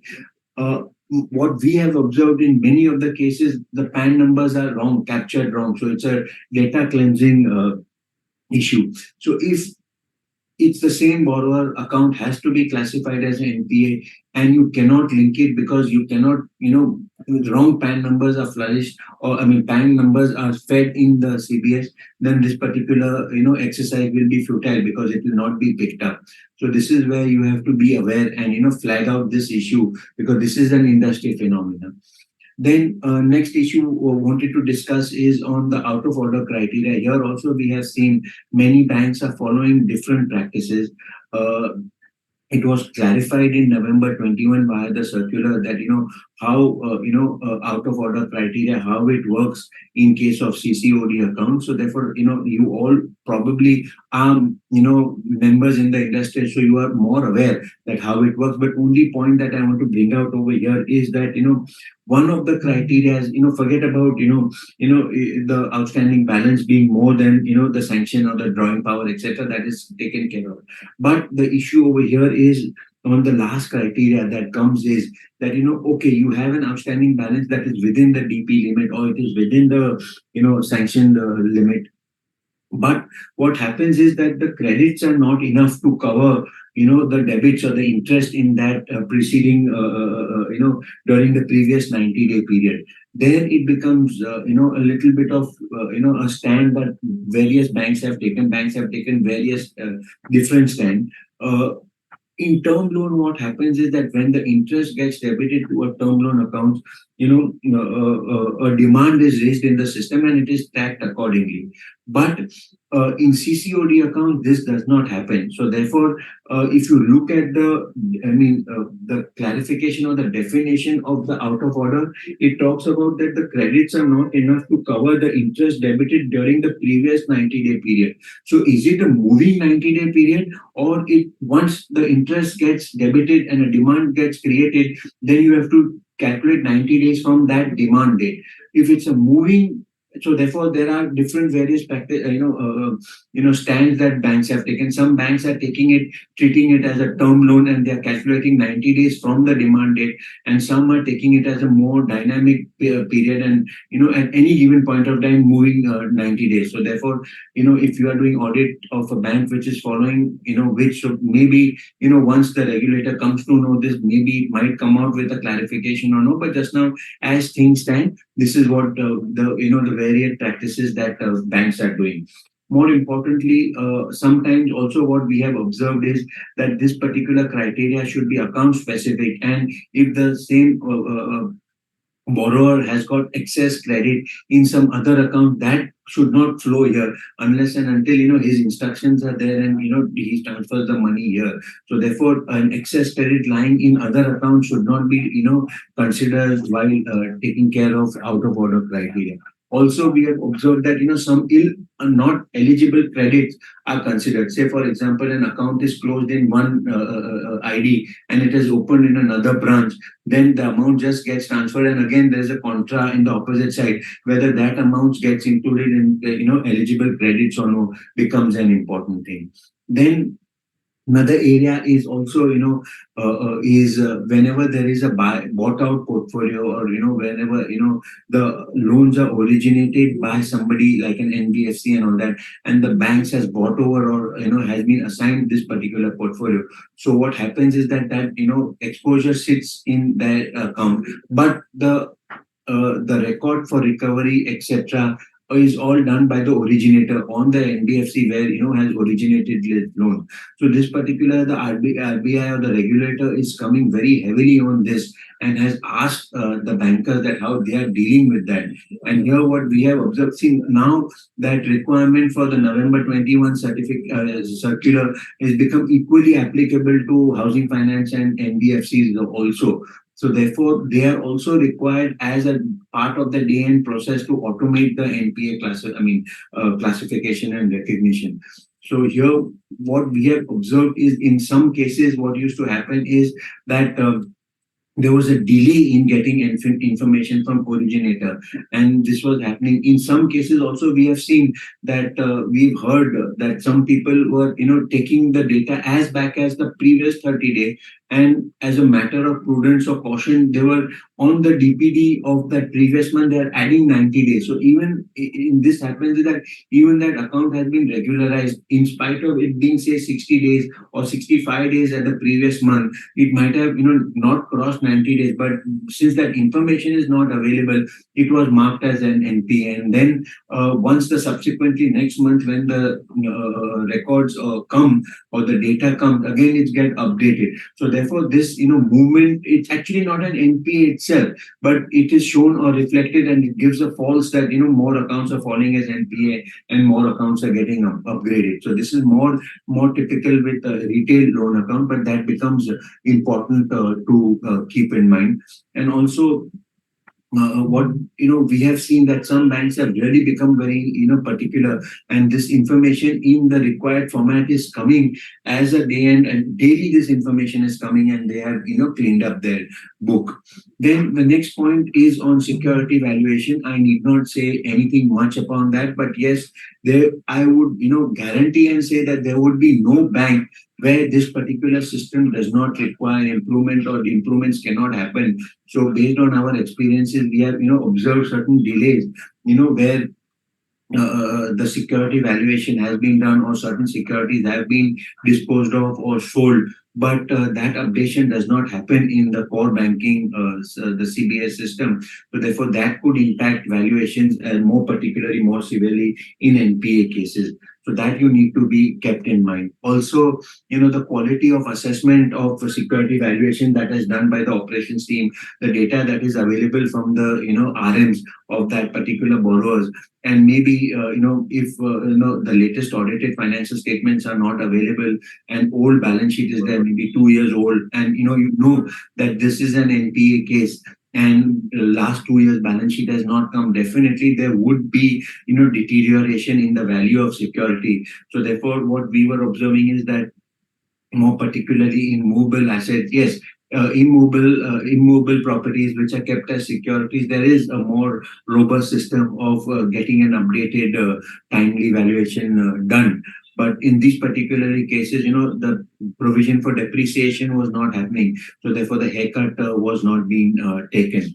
So therefore, that you need to keep in mind. The next point that I want to bring up is, whenever, the OTS is happening, again, different banks are following different practices, and that also to suit their, practical difficulties that they have. In case of OTS, whenever an OTS happens, we know that OTS happens only in case of stressed assets or only in cases where there is, inherent weakness in that account. We know that whenever OTS is offered only to accounts which are weak or their DPDs are higher or their potential weakness or repayment capacity is less. So therefore, there is inherent weaknesses there. And whenever the OTS happens, there is definite, of course, in most of the cases, OTS cases are mostly 100% provided. But in exceptional cases where they are not 100% provided, there are these losses to be booked on OTS. What we had observed that some banks used to, postpone or push the provision of this OTS loss in value because of, because of past experience of their borrowers. What they used to say that, okay, OTS is also given over a period of say 60 days or 90 days, and then observation was that every 15 days, or initially the repayment is good and as per the OTS terms, but then the recovery does not happen as per OTS, so more provisioning would be required. So therefore, that sacrifice was not accounted for upfront. But as a good prudent practice, this sacrifice of on account of OTS has to be provided upfront. So therefore, there are various practices. So you need to keep in mind this particular aspect also.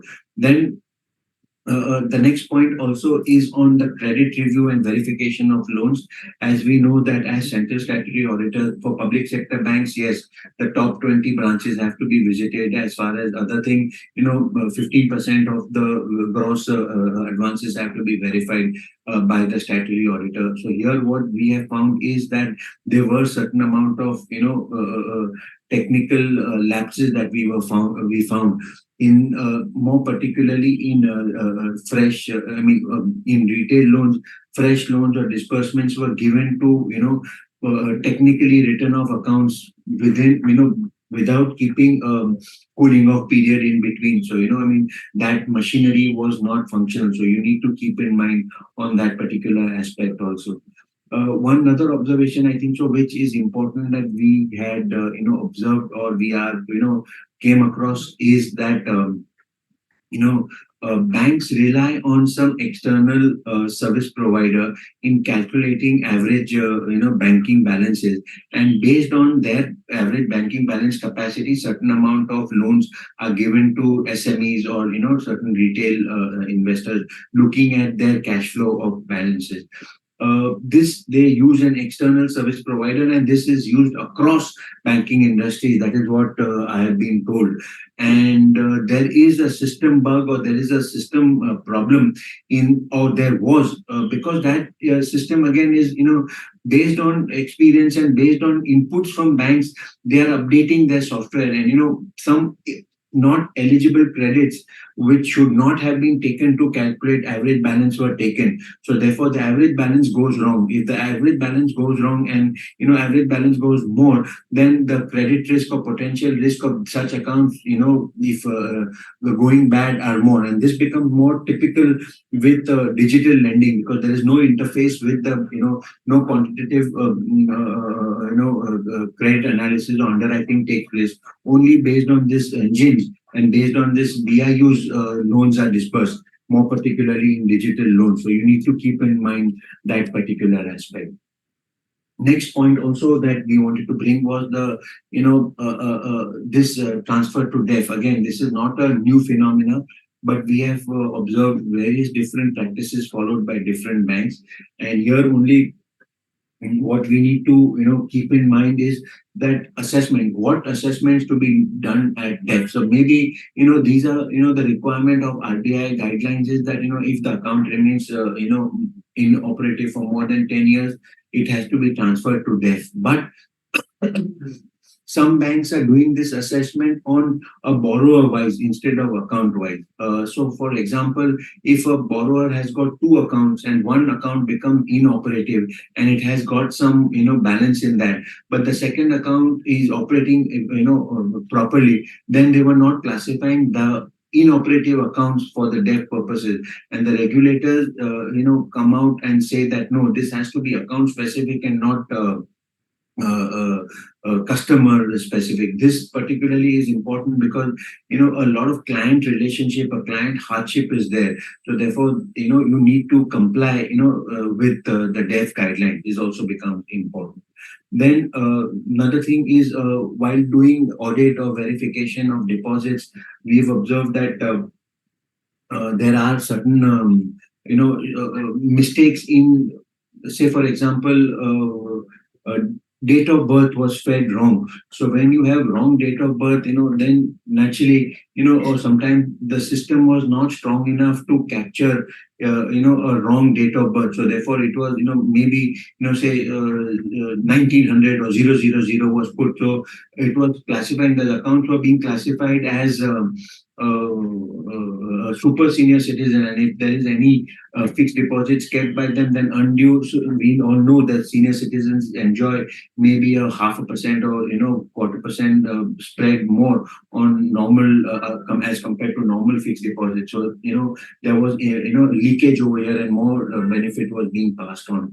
Also, it becomes very, very difficult, to do an analysis on interest on deposits. So maybe you need to rely more on analytical review and ratio analysis, and then comparison with peers or banks of the same size. Either, your cost to, your deposit, your NIMs are moving in tandem with the, peers in the industry, or you have an aberration, etc. So you have to rely more on that particular point.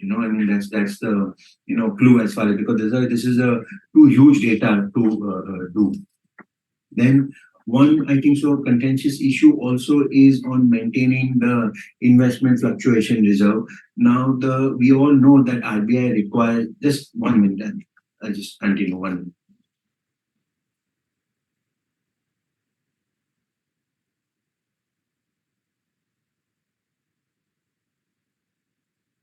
Thank you.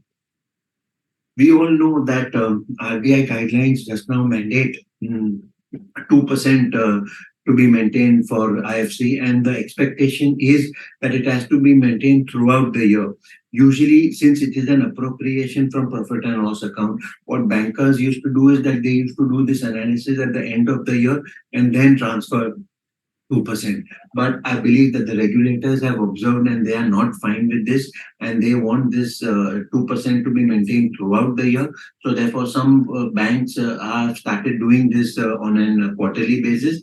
And also we have observed that some banks, what they do is that, okay, the requirement is of 2%, but instead of 2%, maybe they are maintaining it 2.2%, or something little bit more than that, so that margin cushion always remains, because they know that their HFT and AFS portfolio, how it would move. So therefore, that's how they are taking care of. Then another area also is on a certain amount of valuation of investment, more particularly in the pass-through certificates. We have observed that the regulator has questioned the way these particular PTCs are valued. Yes, most of the banks are doing this internally, and then maybe an independent concurrent audit or independent person would be validating that. But the assumptions that are used and the discounted cash flow mechanism and the timing of repayment, etc., or the timing of maybe definitely at the cutoff stage, you should not be, the timing of the cash flows was questioned. So therefore, you have to be as realistic as possible. And if you have accrued interest and received, interest before the period, then you should be careful that this same, interest repayment is not considered as a cash inflow for the purposes of valuation at the end of the year. So therefore, that we need to keep in mind. Also, the regulator expects, what I have been told, that when you are plotting the cash flows for the future, you consider, like an ECL model, consider the potential non-repayment or the DPDs or NPAs that could come out from these certificates, from the cash flows moving forward. So therefore, as an auditor, you need to keep in mind this particular thing. Then I believe you've been hearing of late, that, credit card spends have reached the roof. The economy is shining. There is, customer consumption is at the peak. The confidence is, confidence is at sky high. India is shining, etc. Economy is doing very good. So therefore, credit card spends have increased, and along with credit card spend, whatever the risk assessment of these potential losses are there. But besides that, also there is a lot of cost that goes towards servicing these credit card customers. And one of the most important costs are the reward point redemption that happen. We know that there are certain amounts. So therefore, how does it work in the industry? As per the AS29, you need to provide for these future, redemption that would happen on an actual basis. You have to get actual valuation done on that.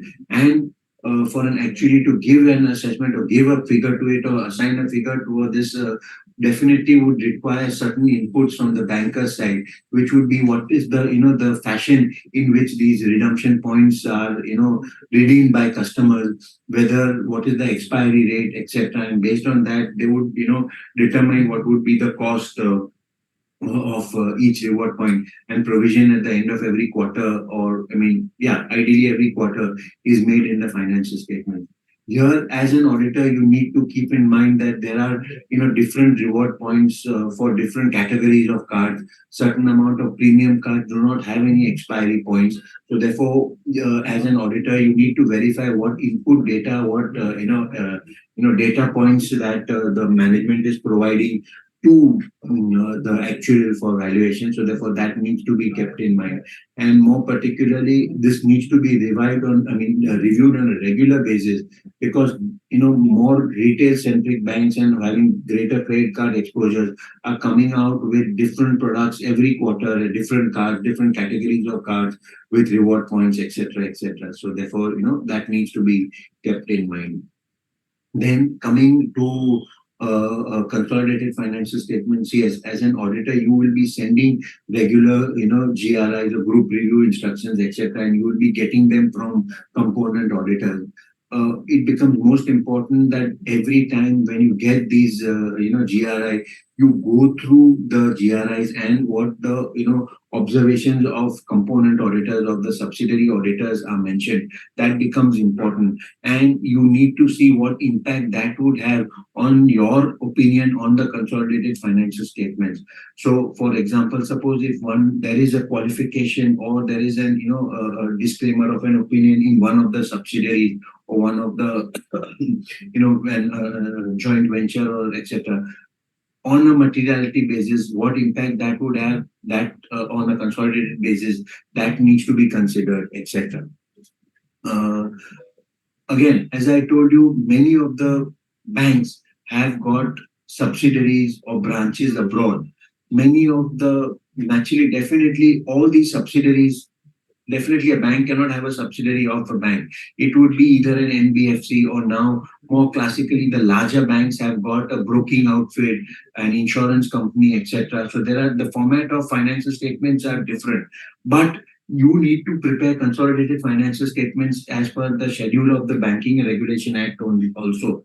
So therefore, on a quarterly basis, whenever you are presenting the consolidated financial statement, whether the financial statements of the components are fit for consolidated, whether the classification is happening as per the format prescribed by under the Banking Regulation Act, needs to be checked, that comfort needs to be taken from component auditors, etc.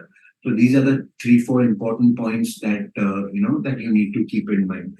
One particular important point, which actually in practical life also happens, is that there is, for example, an associate of a particular bank, and that is not listed. That particular associate is not listed. So therefore, or maybe it is listed, but their results happen at a later stage, and banks' results are earlier. So therefore, that particular associate cannot disclose their share of profit that needs to be consolidated before, because then it would be hit by the restrictions of unpublished price-sensitive information, etc. So in such a case, how would you consolidate? So this becomes a challenge also. And if you have any such case, you need to, and these are all practical issues that happen. So you need to keep in mind. Next point is on the presentation and disclosure, and this was the most heated discussed, amongst bankers also. How do you present with digital banking unit? Now here, I think so somewhere in April 22, RBI came out with a circular, and this was the push from the highest post in the government, I think so, because the push is given to digital banking, where you don't have manual intervention directly, everything happens through digital modes, etc. So that was there. But there was no guidance, and even many of the bankers had approached IBA and asked for clarification. RBI had come out not with a FAQ, but it had come out with a, given a, detailed, that what was the question asked by various banks and what stand they should be taken. So it had come out with that clarification also.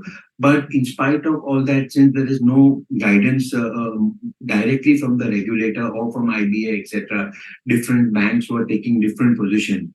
Now here, as per RBI, it is okay. Some banks were given permissions to open digital banking units. So these were actually branches, completely digital branches, not where human intervention was not there, not manned branches in a certain amount of Mufassal areas or tier 2, tier 3, as far as financial inclusion program of the government was there. Some banks have been given that.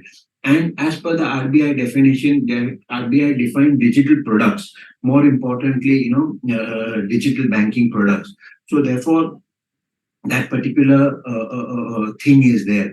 So whether, okay, the requirement was to disclose your, to disclose the income, revenue, assets, liabilities, and results of digital banking unit under or as a subcategory of retail banking.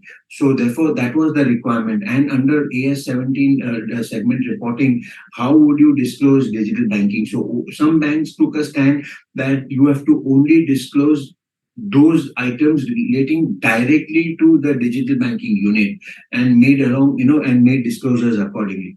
Some banks, took a position that no, not only digital banking, but also digital products as defined by RBI also needs to be taken care of. So some banks did that way.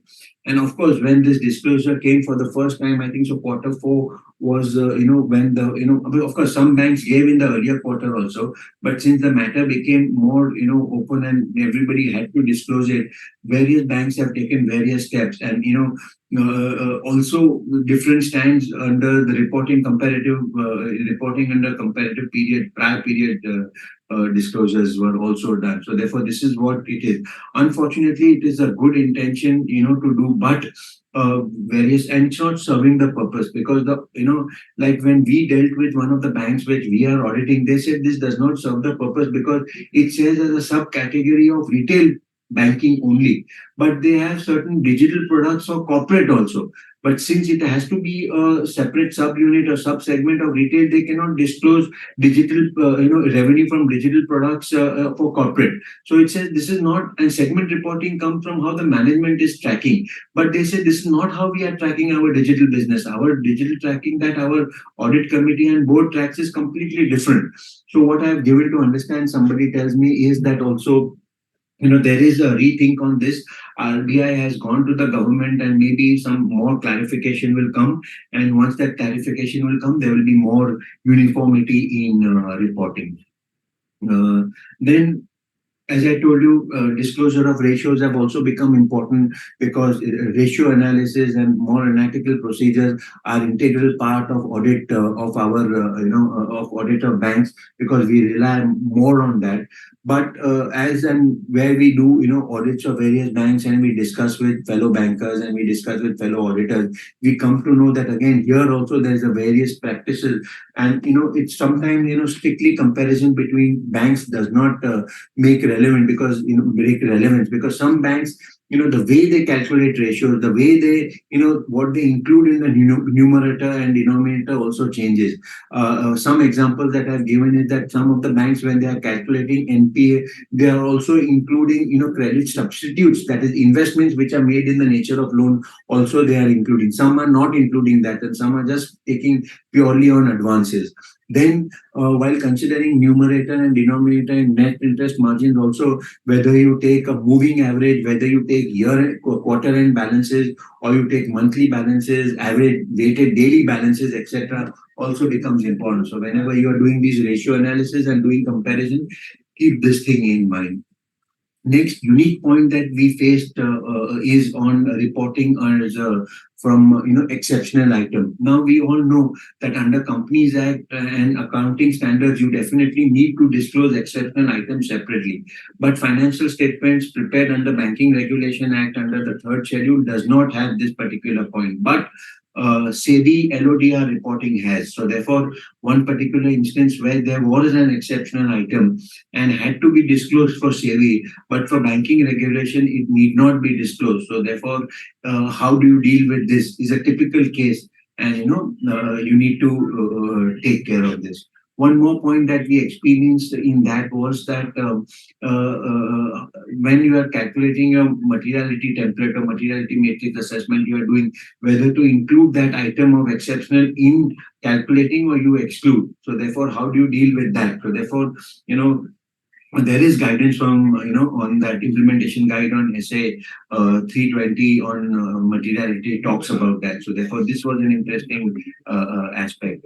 Then, as I told you, we have about, we'll be concluding in the next 5 or 10 minutes. I had said that I'll be spending some time on this assurance certificates that we give as per RBI mandated certificate. And here, just briefly, I just want to say that effective from the last year, March 23, RBI had come out and directed the statutory auditors that whenever they give a opinion which is other than reasonable assurance, they need to bring out the reasons also on that, that why they are not giving a reasonable assurance. Now, the guidance note on the issue of certificates is silent on this. Even the banking guidance note is silent, that where you place that paragraph on, the reason that you give, etc. And also, here it becomes more important because I've heard of some cases where some auditors have given some certificate and RBI is not happy, and RBI has come back to the bank seeking for further explanation from the bank and from the central statutory auditor that on what basis they are given this. So therefore we don't want to get into this particular situation. So therefore I hope and pray that if Durgesh is joined, then maybe we can speak to the AASB and get some guidance from the guidance note also on this, and some guidance can come on this particular thing. Because friends, giving a reasonable assurance for the scope of an audit is different, because in certificate, it's more like true and fair, and when we give a reasonable assurance is like something like giving like an absolute assurance. But since there are certain inherent risks based on which a statutory auditor cannot give reasonable assurance, it would either have to give a negative or a limited assurance, etc. So therefore, this particular point also, I wanted to discuss, and I, wanted to discuss that. Then another Pandora's box has been opened somewhere in June, I think so. NFRA came out with a circular, expecting all auditors to submit or report frauds under ADT 4 as per 143.12, even though the fraud was not been even though it has been reported by the management.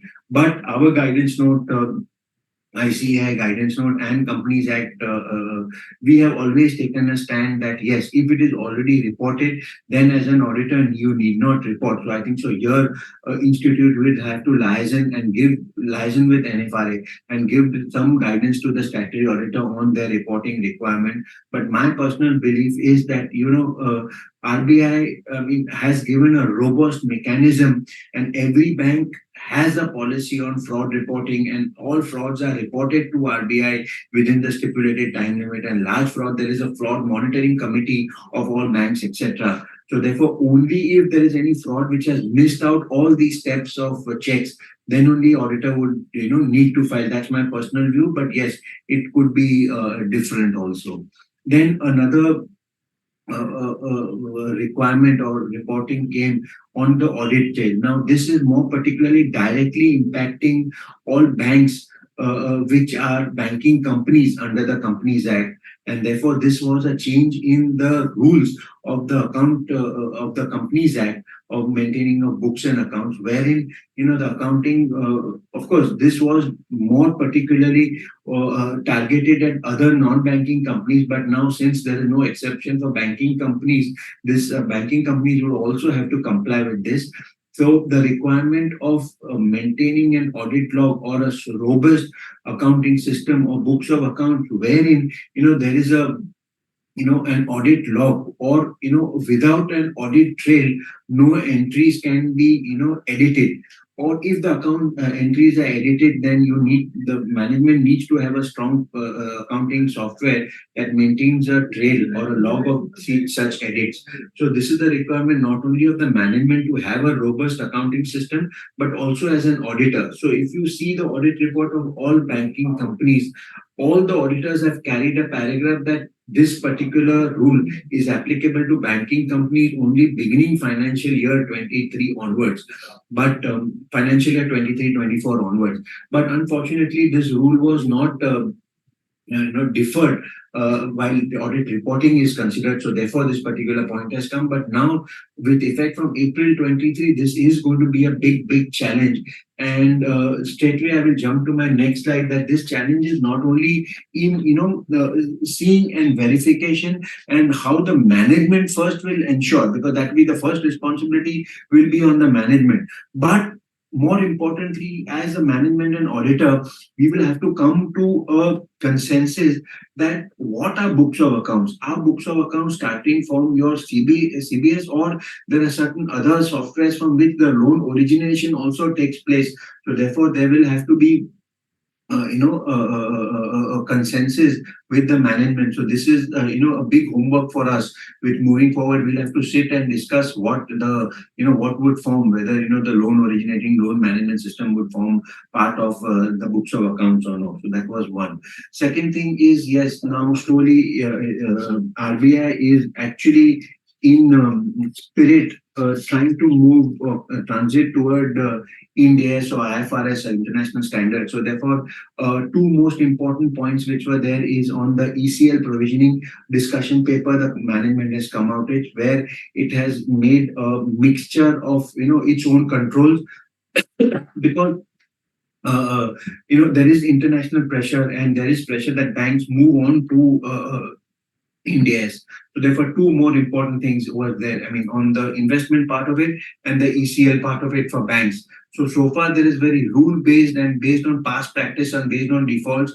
But once this comes, so we don't know what would be the light of when this would be applicable.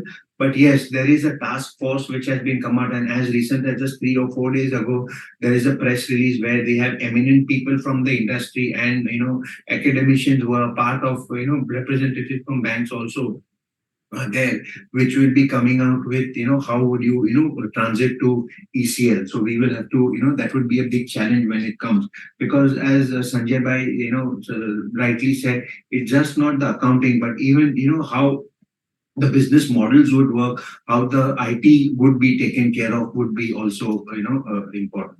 Then important point is I just mentioned on you this briefly was that somewhere in July 23 there was internal communication from RBI to all the banks, wherein it is primarily the responsibility of the bank to have a robust system to identify critical processes and what is the mechanism or monitoring of these critical processes. If there are certain observations, then how they are taken care of. And plus, to add to it, the statutory auditor also needs to report on this.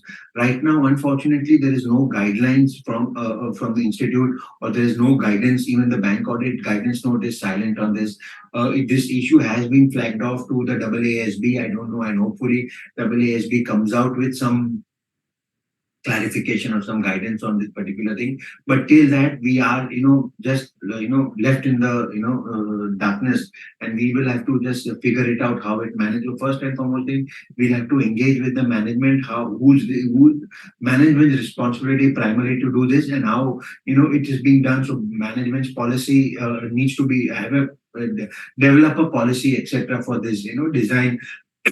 And then the second challenge would be on us to audit that, and give our experts, and also reporting. Where would this report it? Would it be in the form of LFAR, a separate report to the audit committee, a separate report to RBI, some certification is again what we are awaiting some clarification on.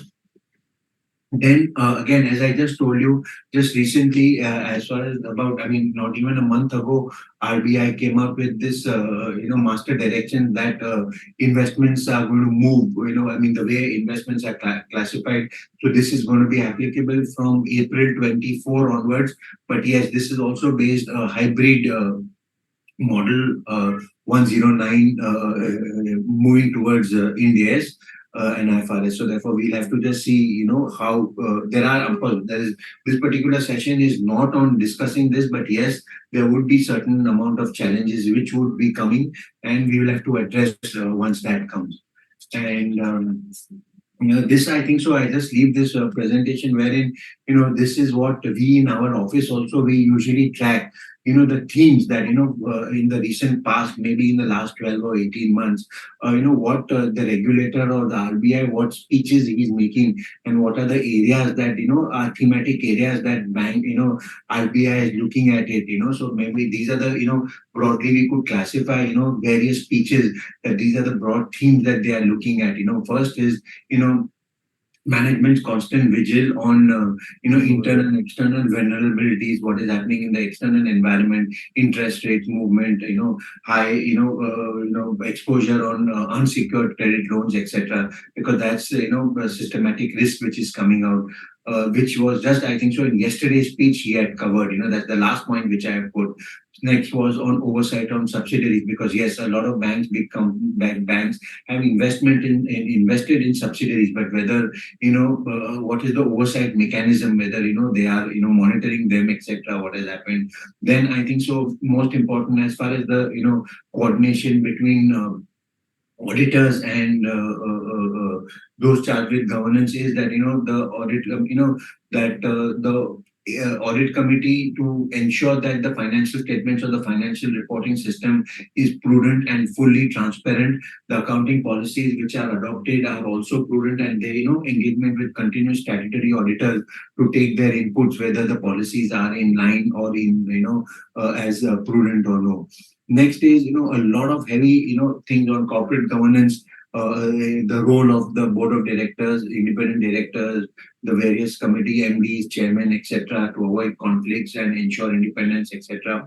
And more importantly is the role on this is what we are speaking to our clients also, and they feel a lot of emphasis is given on role of the assurance function, both as statutory auditors and internal audit or concurrent audit, etc., on the assurance function. And it has to be independent. There has to be clear communication, direct access of assurance functions to the board of directors or the audit committee, etc. So these are the points that I am leaving with. I think so. With that, I come to an end. And these are the recent regulatory changes which have happened, and I just leave it as a checkpoint here to just inform you, that these are the regulatory changes which I don't want to discuss. Some are already implemented, and some, I've given the compliance date from which these particular will apply. I think so. With this, I come to the end of my presentation, and thank you for the patient hearing. And I hope the session was interesting and you could take some points from here. Thanks. Thank you, Manishji. It was really a wonderful session, a very comprehensive presentation you made on the key auditing issues for the banks. We have a couple of questions. If you permit, we can take a few of them. Yeah, sure. If good afternoon, Amarjit sir. Thank you, Manish. Prateek ji, can we take the questions later on? We would Sure. like to invite Amarjit sir now. Okay, sure. We can take the questions later. Good afternoon, Sir Amarjit sir. So we would like to invite Amarjit sir for the next presentation. He is the past president of ICAI in 2010-11 and has also had various other positions like vice president, chairman of NIRC, and has been an elected member of Central Council and Northern India Regional Council. He has been nominated by the Government of India as part-time member of NFRA. He was the chairman of National Advisory Committee on Accounting Standards from 2014 to 2018, overseeing the NDS implementation. He has also been the chairman of several of the ICAI committees. He was nominated on the board of Bank of Baroda, Indian Bank, by Government of India, and has been on the board of several other companies and organizations, including IRDA, South Asia Federation of Accountants, and Confederation of Asia and Pacific Accountants. He has also been awarded honorary membership of Australia Institute of Chartered Accountants and life membership. I think, Prateek ji, we can cut it short. The reason being that I have Sure, sir. So, I have to join at 12:30. I have finished. I don't think I have the time actually even of 15 minutes to deal with this subject because I have some other commitment. Okay, sure. Anyway, Over to you, sir. sorry, Manish ji, firstly that I have delayed your question answer session. But let me come straight to the topic, impact of ECL norms on the banking industry. I can only say that one has gone through the banking prior to 92, post 92, And now, of course, as and when the RBI decides to implement ECL, of course, they have already brought in the norms with regard to the valuation of the investments, which itself is going to lead to some kind of a volatility in the profit and loss account and, of course, the capital requirements.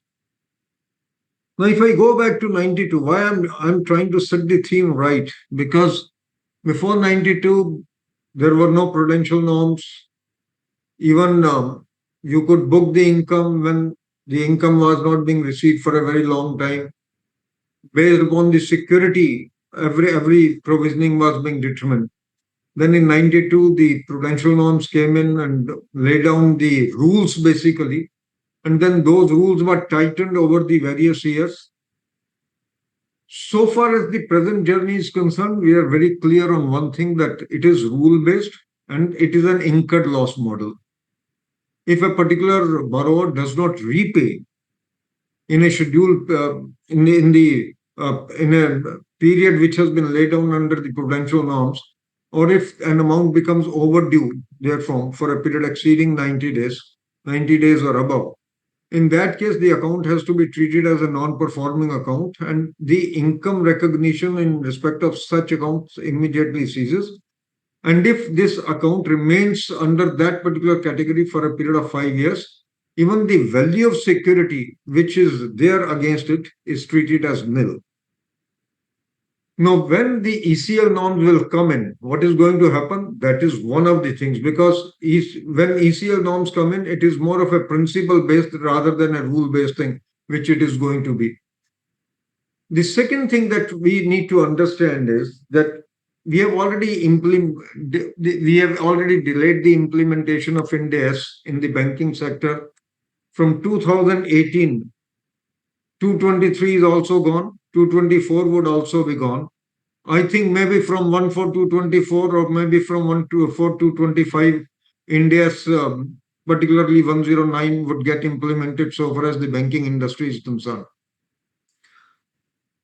Now, there are few questions which one will like to address and one will like to say, and what is going to happen in those circumstances.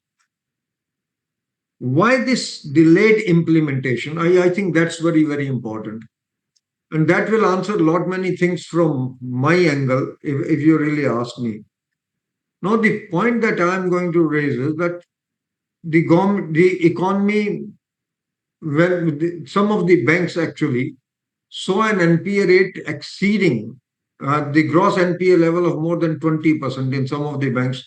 But it is in the last 3 years that the gross NPA has come down, the net NPA has come down, the provisioning has been duly taken care of so far as the provisions are concerned. But the point that needs to be noted is that somewhere or the other, the moment you implement the ECL, which is going to be principle based, and it's not going to be based upon the incurred loss model, that as and when a particular point is triggered, then the account will be treated as NPA and the income recognition will stop. ECL model talks of that in principle, you lay down a particular policy depending upon the risk, you can say appetite of a particular bank, whatever is the risk credit policy of the bank. You lay down your policy with regard to the risk and say at what particular point of time do you think that there could be a risk with regard to the recovery of a particular loan, and when these norms will become applicable so far as the ECL is concerned. But one thing is very clear, that ECL requires that the moment you give a loan, it has an inherent weakness. It has I will not say it has an inherent weakness, but it definitely has an inherent risk of not being repaid. Now, what is this inherent risk? The inherent risk is based upon the circumstance, because if your gross NPA rate has been 20%, 26%, 15%, 10% in the past years in respect of specific kind of loans, so it means there is a possibility that in respect of 10% of such loans, these loans may not be repaid. So then you develop an ECL model based thereupon with regard to the probability of the default. What is going to be the probability of default, and what can be the possibility of the losses in respect of such loans over the life of the asset. Now, what has happened is, now one of the debating point has been that what would be the consequence? The consequence automatically is that if you provide based upon the expected credit loss model, not based upon the incurred loss model, you start feeling that the moment the loan is given, there is an expectation that there could be a loss in respect of this. That loss could be very small, that loss could be bigger, depending upon the kind of loan which has been given, the segment in which the loan has been given, depending upon the behavioral pattern of the loans in a particular bank for that particular purpose. Now, one thing is very sure that the capital requirement in the banking industry will go up substantially as a consequence of this. Now, at one time, the estimate was that probably the requirement could be more than 4 lakh crore rupees for the banking to recapitalize the banks. Now, probably that may not be the case today, because in the last 3 years, if really that has been a plus sign, that has been a positive sign from the banking industry perspective. In the last 3 to 4 years, the banking industry has seen a reduction in the NPA percentages. Now, this reduction in the percentages is also due to the fact that lot many bad loans have been written off. IBC has already taken care of it. So your gross NPA has gone down. The subsequent loans are behaving well. The economy is doing well. So probably the expected credit loss model, when it will be prepared, it may not give out those kind of high percentages of expected losses in the case of a particular segment of a loan. So to that extent, the probability of the recapitalization of a bigger amount may come down. And the other thing is that probably because in respect of the standard assets, the provisions have already been created. So to that extent, probably the banking is in a sound position. Banking is in a better position today even. So it is not that you are only providing the losses in respect of the NPAs, you are providing losses even in respect of the standard assets for that matter. There are certain things which we need to understand, that presently what has been happening is that the moment an account becomes NPA, you stop recognizing the interest on such loans. Whereas the moment you implement the ECL, the situation is going to be different. There could be different buckets. There can be bucket 1, bucket 2, bucket 3, and the banks can lay down their own rules for those buckets. Of course, if the banks, it is going to be left to the banks, and I think that is the only thing that the RBI will have to do.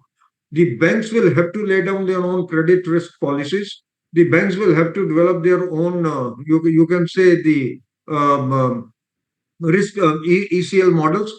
The moment the banks lay down their own risk models, what is going to happen in those circumstances is that under those circumstances, the comparability vis-a-vis the various banks will become different. It will become definitely difficult, because one bank can have different kind of an ECL model, the other bank will have a different kind of an ECL model. So the comparability in those circumstances is going to be lost to some extent. I will not say to a very large extent.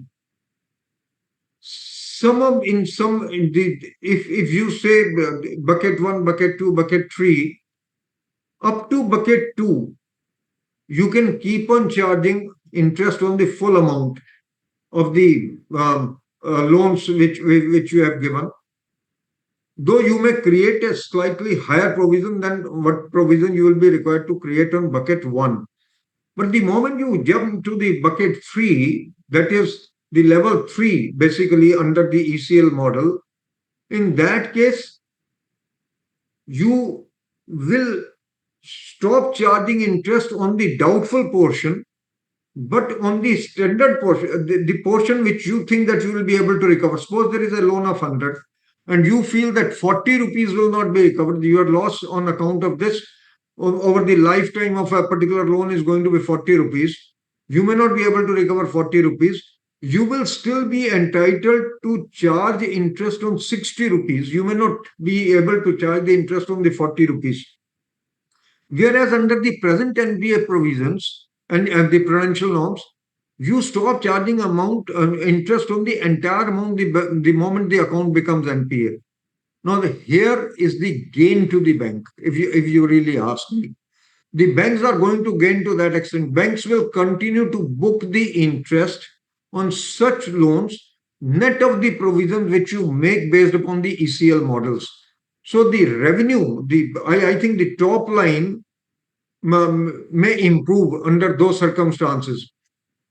And the other thing where the banks are going to gain very heavily, to my mind, in under those circumstances, is that today, when an account has been an NPA for a period exceeding 5 years, whatever may be the security available in respect of those accounts, you immediately classify that account as a total zero account, in the sense, because you say that the security value is totally zero. I will not say that the amount is treated as zero, but the security value is treated as zero, which means that if you had 100 rupees, you had a security of even 150 rupees, the security value will be treated as nil, and you will have to create a provision against 100 rupees.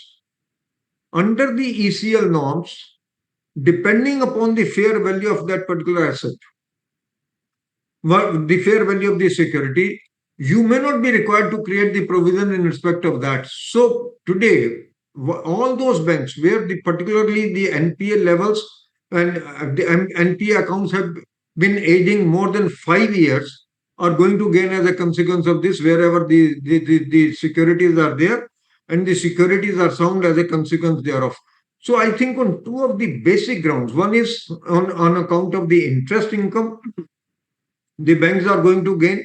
That is going to be one of the impact. And on the other side is that whatever are the securities available in respect of the accounts which can be treated as a non-performing account, which is in the bucket 3 basically, where the overdue period has exceeded the model which has been laid down by the banks under the credit risk policy of a particular bank, the security value will not be treated as nil. The fair value of the security will be treated for the purpose, will be taken into consideration when you create a provision under the ECL model. I think this is a major gain. But where the banks lose, where there is a negative impact of the ECL, to me, the maximum negative impact of the ECL is going to be in respect of the non-fund based limits. Today, what happens is that if I have got 150 crore limits with the bank, 50 crores are non-fund based limits, 100 crores are fund based limits. I am creating provision against the 100 crore limits. I'm not creating the provision against the non-fund based limits. But under the ECL, the moment an account jumps to the category, the bucket 3, what is going to happen is that you will have to consider the provision even in respect of the non-fund based limits. And I think that's very, very logical. What has been happening in the banking sector is that an account is NPA. You have provided somebody the facility of the import LC. You have provided somebody the facility of the LCs. So somewhere else, or you have provided certain guarantees in respect of such NPA accounts also. Till the time that guarantee fructifies, crystallizes, you don't provide anything in respect of that. Till the time an LC is devolved in case of an NPA account, you do not provide any amount in respect of that. Now, the moment the ECL norms are going to be implemented, this is going to be a sheer change, basically, that whatever non-fund based limits are there in the banking sector, that particular part you will have to take care of. And the provisioning will have to take place against the non-fund based limits also, depending upon whatever kind of ECL model you have and whatever kind of provisioning you are going to make as a consequence of this. Now, the point that would arise under the circumstances is the moment you say that the banks can choose their own ECL models, number one, it is going to lead to a lot of subjectivity. Today, under the prudential norms, at least you know it is rule-based, but you know what kind of provision is to be made. Now, tomorrow, the moment it happens, the subjectivity will definitely creep in. The subjectivity of the management will creep in. Let us say that we believe in the wisdom of the managements of the various banks and the due provisions would be created. But then, depending upon the variations in the ECL models, the comparability is going to be lost as a consequence of the. So, I personally feel that there is a risk of the subjectivity. the risk of non-comparability in respect of that basically. And the third thing which actually is going to create problems to my mind is that the banks may have to really cull out the data, a massive data, basically with regard to the behavioral pattern of these various accounts in the banking industry as to what kind of pattern, what kind of behavior these loan accounts have been having in the past, maybe 10 years or maybe 5 years or maybe 6 years, depending upon whatever data is to be culled out as a consequence of this, because that is going to determine my ECL model. My ECL model will be based upon that behavioral pattern, which my data will be able to give me. Now, this is not going to be an easy subject, very frankly, and it will require a lot of technological changes. The moment you are going to implement ECL, I think there is going to be a huge investment so far as the you can say with regard to the change in the technology, with the change in the software in respect of the various banks, because the various parameters which may have to be laid down for determining the ECL model and the provisioning in respect thereof is not going to be an easy task so far as this particular part is concerned. And to me, it's definitely one of the major challenges so far as the banking industry is concerned. This is definitely uh, a point which will have to be pondered over, but I think the banks will have to take care. But one thing that I personally feel is that all the banks presently even are giving a performa ECL based accounts basically to the Reserve Bank every half year. So if I have to talk of whether the banks are prepared for the ECL model, to my mind, if they are already submitting the performa accounts based upon the ECL provisioning basis, in that case, to my mind, and the RBI have been accepting those accounts, it means the banks are already geared up, the banks are already prepared for the ECL model of the banks, and the RBI may be having in its consideration the possible impact of the ECL provisioning on the total banking industry and the total capital requirements as a consequence thereof. But what is important to be noted is that it is definitely going to have a negative impact upon the capital adequacy ratio, and recapitalization of the banks will require to be done. To me, there are two or three major challenges which may come in the face today, which we are not seeing. The banking industry has not geared up itself, particularly with regard to the losses on account of the agricultural loans, which are almost 13 to 14 lakh crore rupees of the loans which have already been given. Similarly, the loans on Mudra loans which have been given, I think the fair assessment with regard to the loan losses in respect thereof will have to be done. Agriculture loans has been a bone of contention all this particular period, and I think the kind of provisioning which is required on the agriculture loans has not been happening for reasons I don't want to elaborate in this particular webinar. But I think whenever the ECL will be implemented, the pattern in respect of the agricultural loan, because it can't continue for a very long time that you have two entries passed at the year and cash received and cash paid, because that actually does not happen in the case of the agricultural loans. So to me, the losses on that particular account to be provided will be far, far more than what we can see today. And that may push up the capital requirements of the banks. But that's for the Reserve Bank of India and the government to see as to how they are going to deal with this situation. Similar could be the case of the Mudra loans. And during the COVID period, lot many accounts have been restructured. And the moment you restructure a particular account, today also you create a higher provision as a consequence of that. But I think when you come to the ECL, you may require a much higher provisioning in respect of such particular accounts as well, and probably that could be another challenge. To me, the RBI in the times to come, what the Reserve Bank of India is going to do is, and must be doing it, you do not have that kind of a capital with the government to recapitalize the loans. So what should the Reserve Bank of India be doing? Reserve Bank of India should say that what is the total regulatory capital requirement. Now, over a phase period of 3 to 5 years, probably you can say that these regulatory capital requirements can be met and the rest of the things. Or you can, what you can do is you can keep on strengthening your provisioning by providing higher amount of loan losses in respect of the standard asset. You could increase your standard asset provision by 1.5% to 2.5% and can wait for a period of 5 years. And those 3 to 5 years, what you can do is you can keep on asking the banks to disclose as to what should be the actual provision based upon the ECL norms and what is the actual provision as per the you can say the incurred loss model as per the prudential norms. And the moment this higher provision on the standard assets can take care of the total difference in the loan provisioning after a period of 3 to 5 years, I think then you can say, yes, we go whole hog. So far as the booking of the loan losses based upon the ECL model is concerned. But to me, if you are going to disclose everything, the financial analyst will take care of this.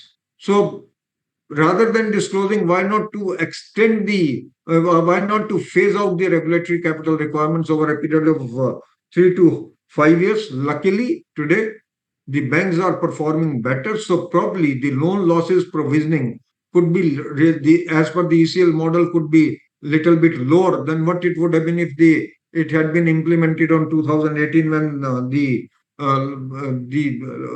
losses would have been far, far higher. And of course, we have to keep in consideration wherever the cases are under IBC. Now, yes, I know that certain significant provisions are being made in respect of the IBC cases. But if your IBC cases, every IBC case is having a haircut of 70%, average haircut of 70%, I think that's another area of concern which the banks must be looking at in the times to come. So, to my mind, I would like to stop here.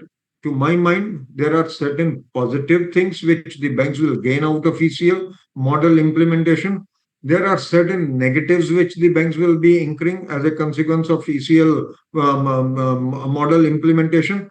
But on an overall, there is no denying the fact that the banks will require a much higher capital than what they have today.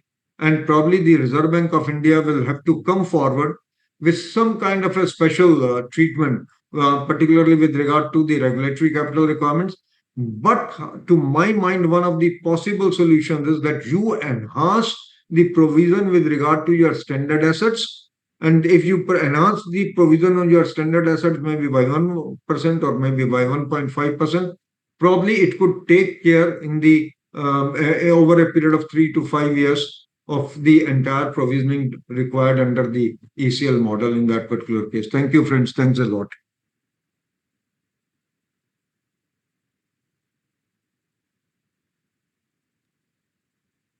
Thank you, sir.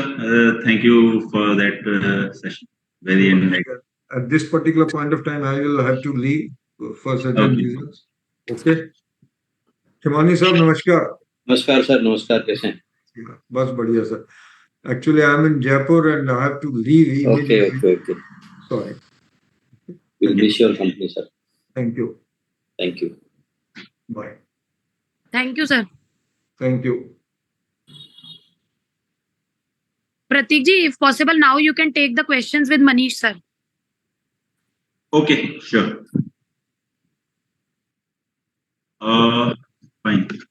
So, Manish ji, now we can take those few questions. So, the first question is, should I directly start with the questions, Manish ji? You're there? Yeah, no problem. Okay.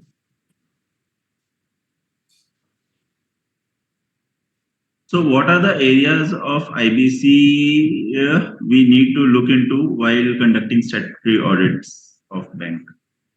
So So first and foremost thing, I feel, yes, definitely IBC, the cases which have been referred to the IBC, whether the first and foremost thing, the process as per the IBC is happening or no. Most important point becomes the valuation, the provisions from the IBC code which is coming on the valuation, because you require two independent valuers to be there, and the lower of the, and there should not be more of variation also is important. So therefore, leaving aside the procedural part of it, but more predominantly the creditors meeting that happens, what matters get discussed, how the minutes, whether updated, minutes you are getting or no, and whether the progress is happening. Because as was rightly said earlier also, that we have observed that a lot of huge haircut comes, and also what we've been reading also, that many of these big cases have got big haircuts. So whether first and foremost thing, you are getting the true value from the IBC cases, the valuer has implied properly, the assumptions, etc., the value of the assets that is there, and whether the procedure is not getting unnecessarily delayed. I think so. These are the two most important points that you need to keep in mind. Sanjay ji, again, if I'm missing out on something. No, you have covered it well. Thank you, sir. So next question is whether we need to apply CPE separately or it is automatic. Apply what? CPE. That's for Nishi to answer. Oh, okay. Sorry, sir. CP मिलेगा कि नहीं Side का आपको पूछ रहे हैं. Okay, so I think they are talking about the CPRs. So I wish I could answer that. Sanjay bhai. CPRs are unstructural CPRs will guide them how to claim it. I think these are directly dated. So next is whether partial payment of interest or principal by the borrower at what stage the NPA account will be treated as standard asset. Whether part payment of 80% interest and principal can turn the NPA account to standard assets.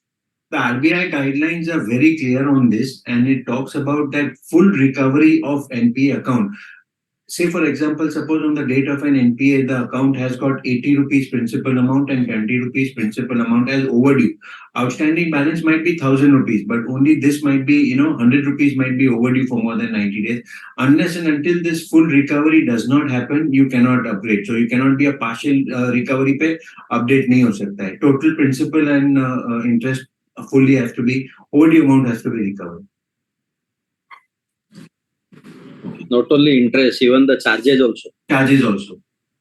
Charges, yes.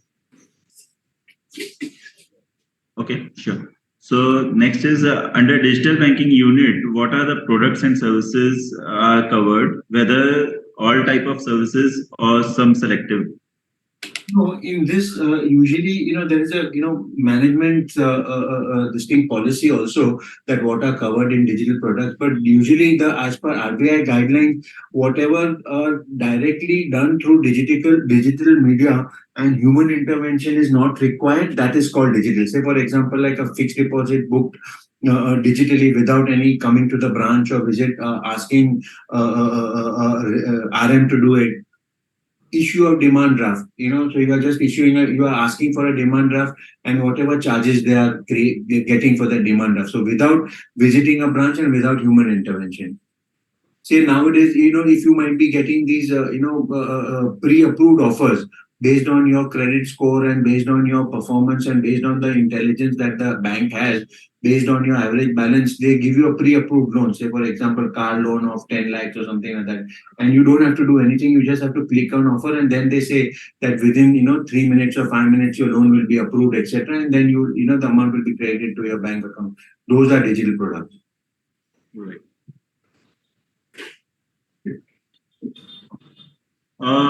So I think this question was for Majid sir, but if you can take one.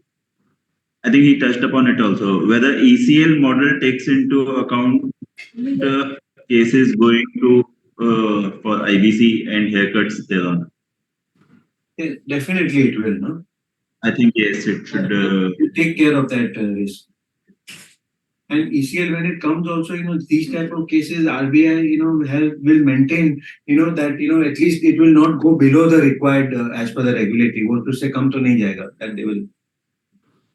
So just to supplement Manish on this, see, why Amarjit ji mentioned that okay, in such cases the provision on NPAs, or particularly for the banks, which is 20%, and then at that initial stage itself, we will have maybe the higher number of ECL. So I think what we need to be looking at it, ECL past is only an indication. It is an expectation of the future is something which is important. Okay, so while past can be a guide as far as the recovery is concerned, but past cannot be the guide only for the purpose of whether how many cases are likely to, let us say, land in the your IBC, because the economic environment in which those were there is something which is quite different. So I think it may not be as easy as it appears to be, because when we are talking about IBC are we are only talking about the large cases. We are not talking about homogeneous cases like the retail loan. So I feel that in ECL in such cases will be much more management's judgment and estimate, which will play a very vital role, and of course auditors has to validate that. And even on the non-fund based, which he said, yes, that will have a major impact because that's a lateral change in thinking. But yet, Sanjay ji, you will agree that some banks which are stronger and have that, they are also non-fund based, whereas weaknesses that they are providing on non-fund based also. No, in fact, my assessment is, I mean, I beg to differ with Chopra sir on this. Whether the banks will lose, the answer is no. Most of the banks will stand to gain, because the NPAs, if you look at it in the history, I mean, last 3-4 years, has been the best of the years for the banking industry as a whole. So most of the stock of the NPAs, and if you look at the PCR norms which are there in almost all the banks, are 75 plus. Now the history itself shows that okay, we have the recovery rate from the NPA is definitely more than 25%. So the question of there being higher provision than what we presently have, probably I feel that may not happen. I'm talking about the PSU bank. Of course, most of the private sector banks are in any case maybe higher than the ECL even now also. Right. Right, sir. Thank you. So we are done with the questions. Thank you. Thank you very much. Thank you. Yeah. Thanks, everyone. Thank you. Have a Thank nice you, day. sir. Thank you very much Thanks, for Ms. all your support and Pratik. joining, sir. And, Thank you. yeah, thanks, everyone. Thanks.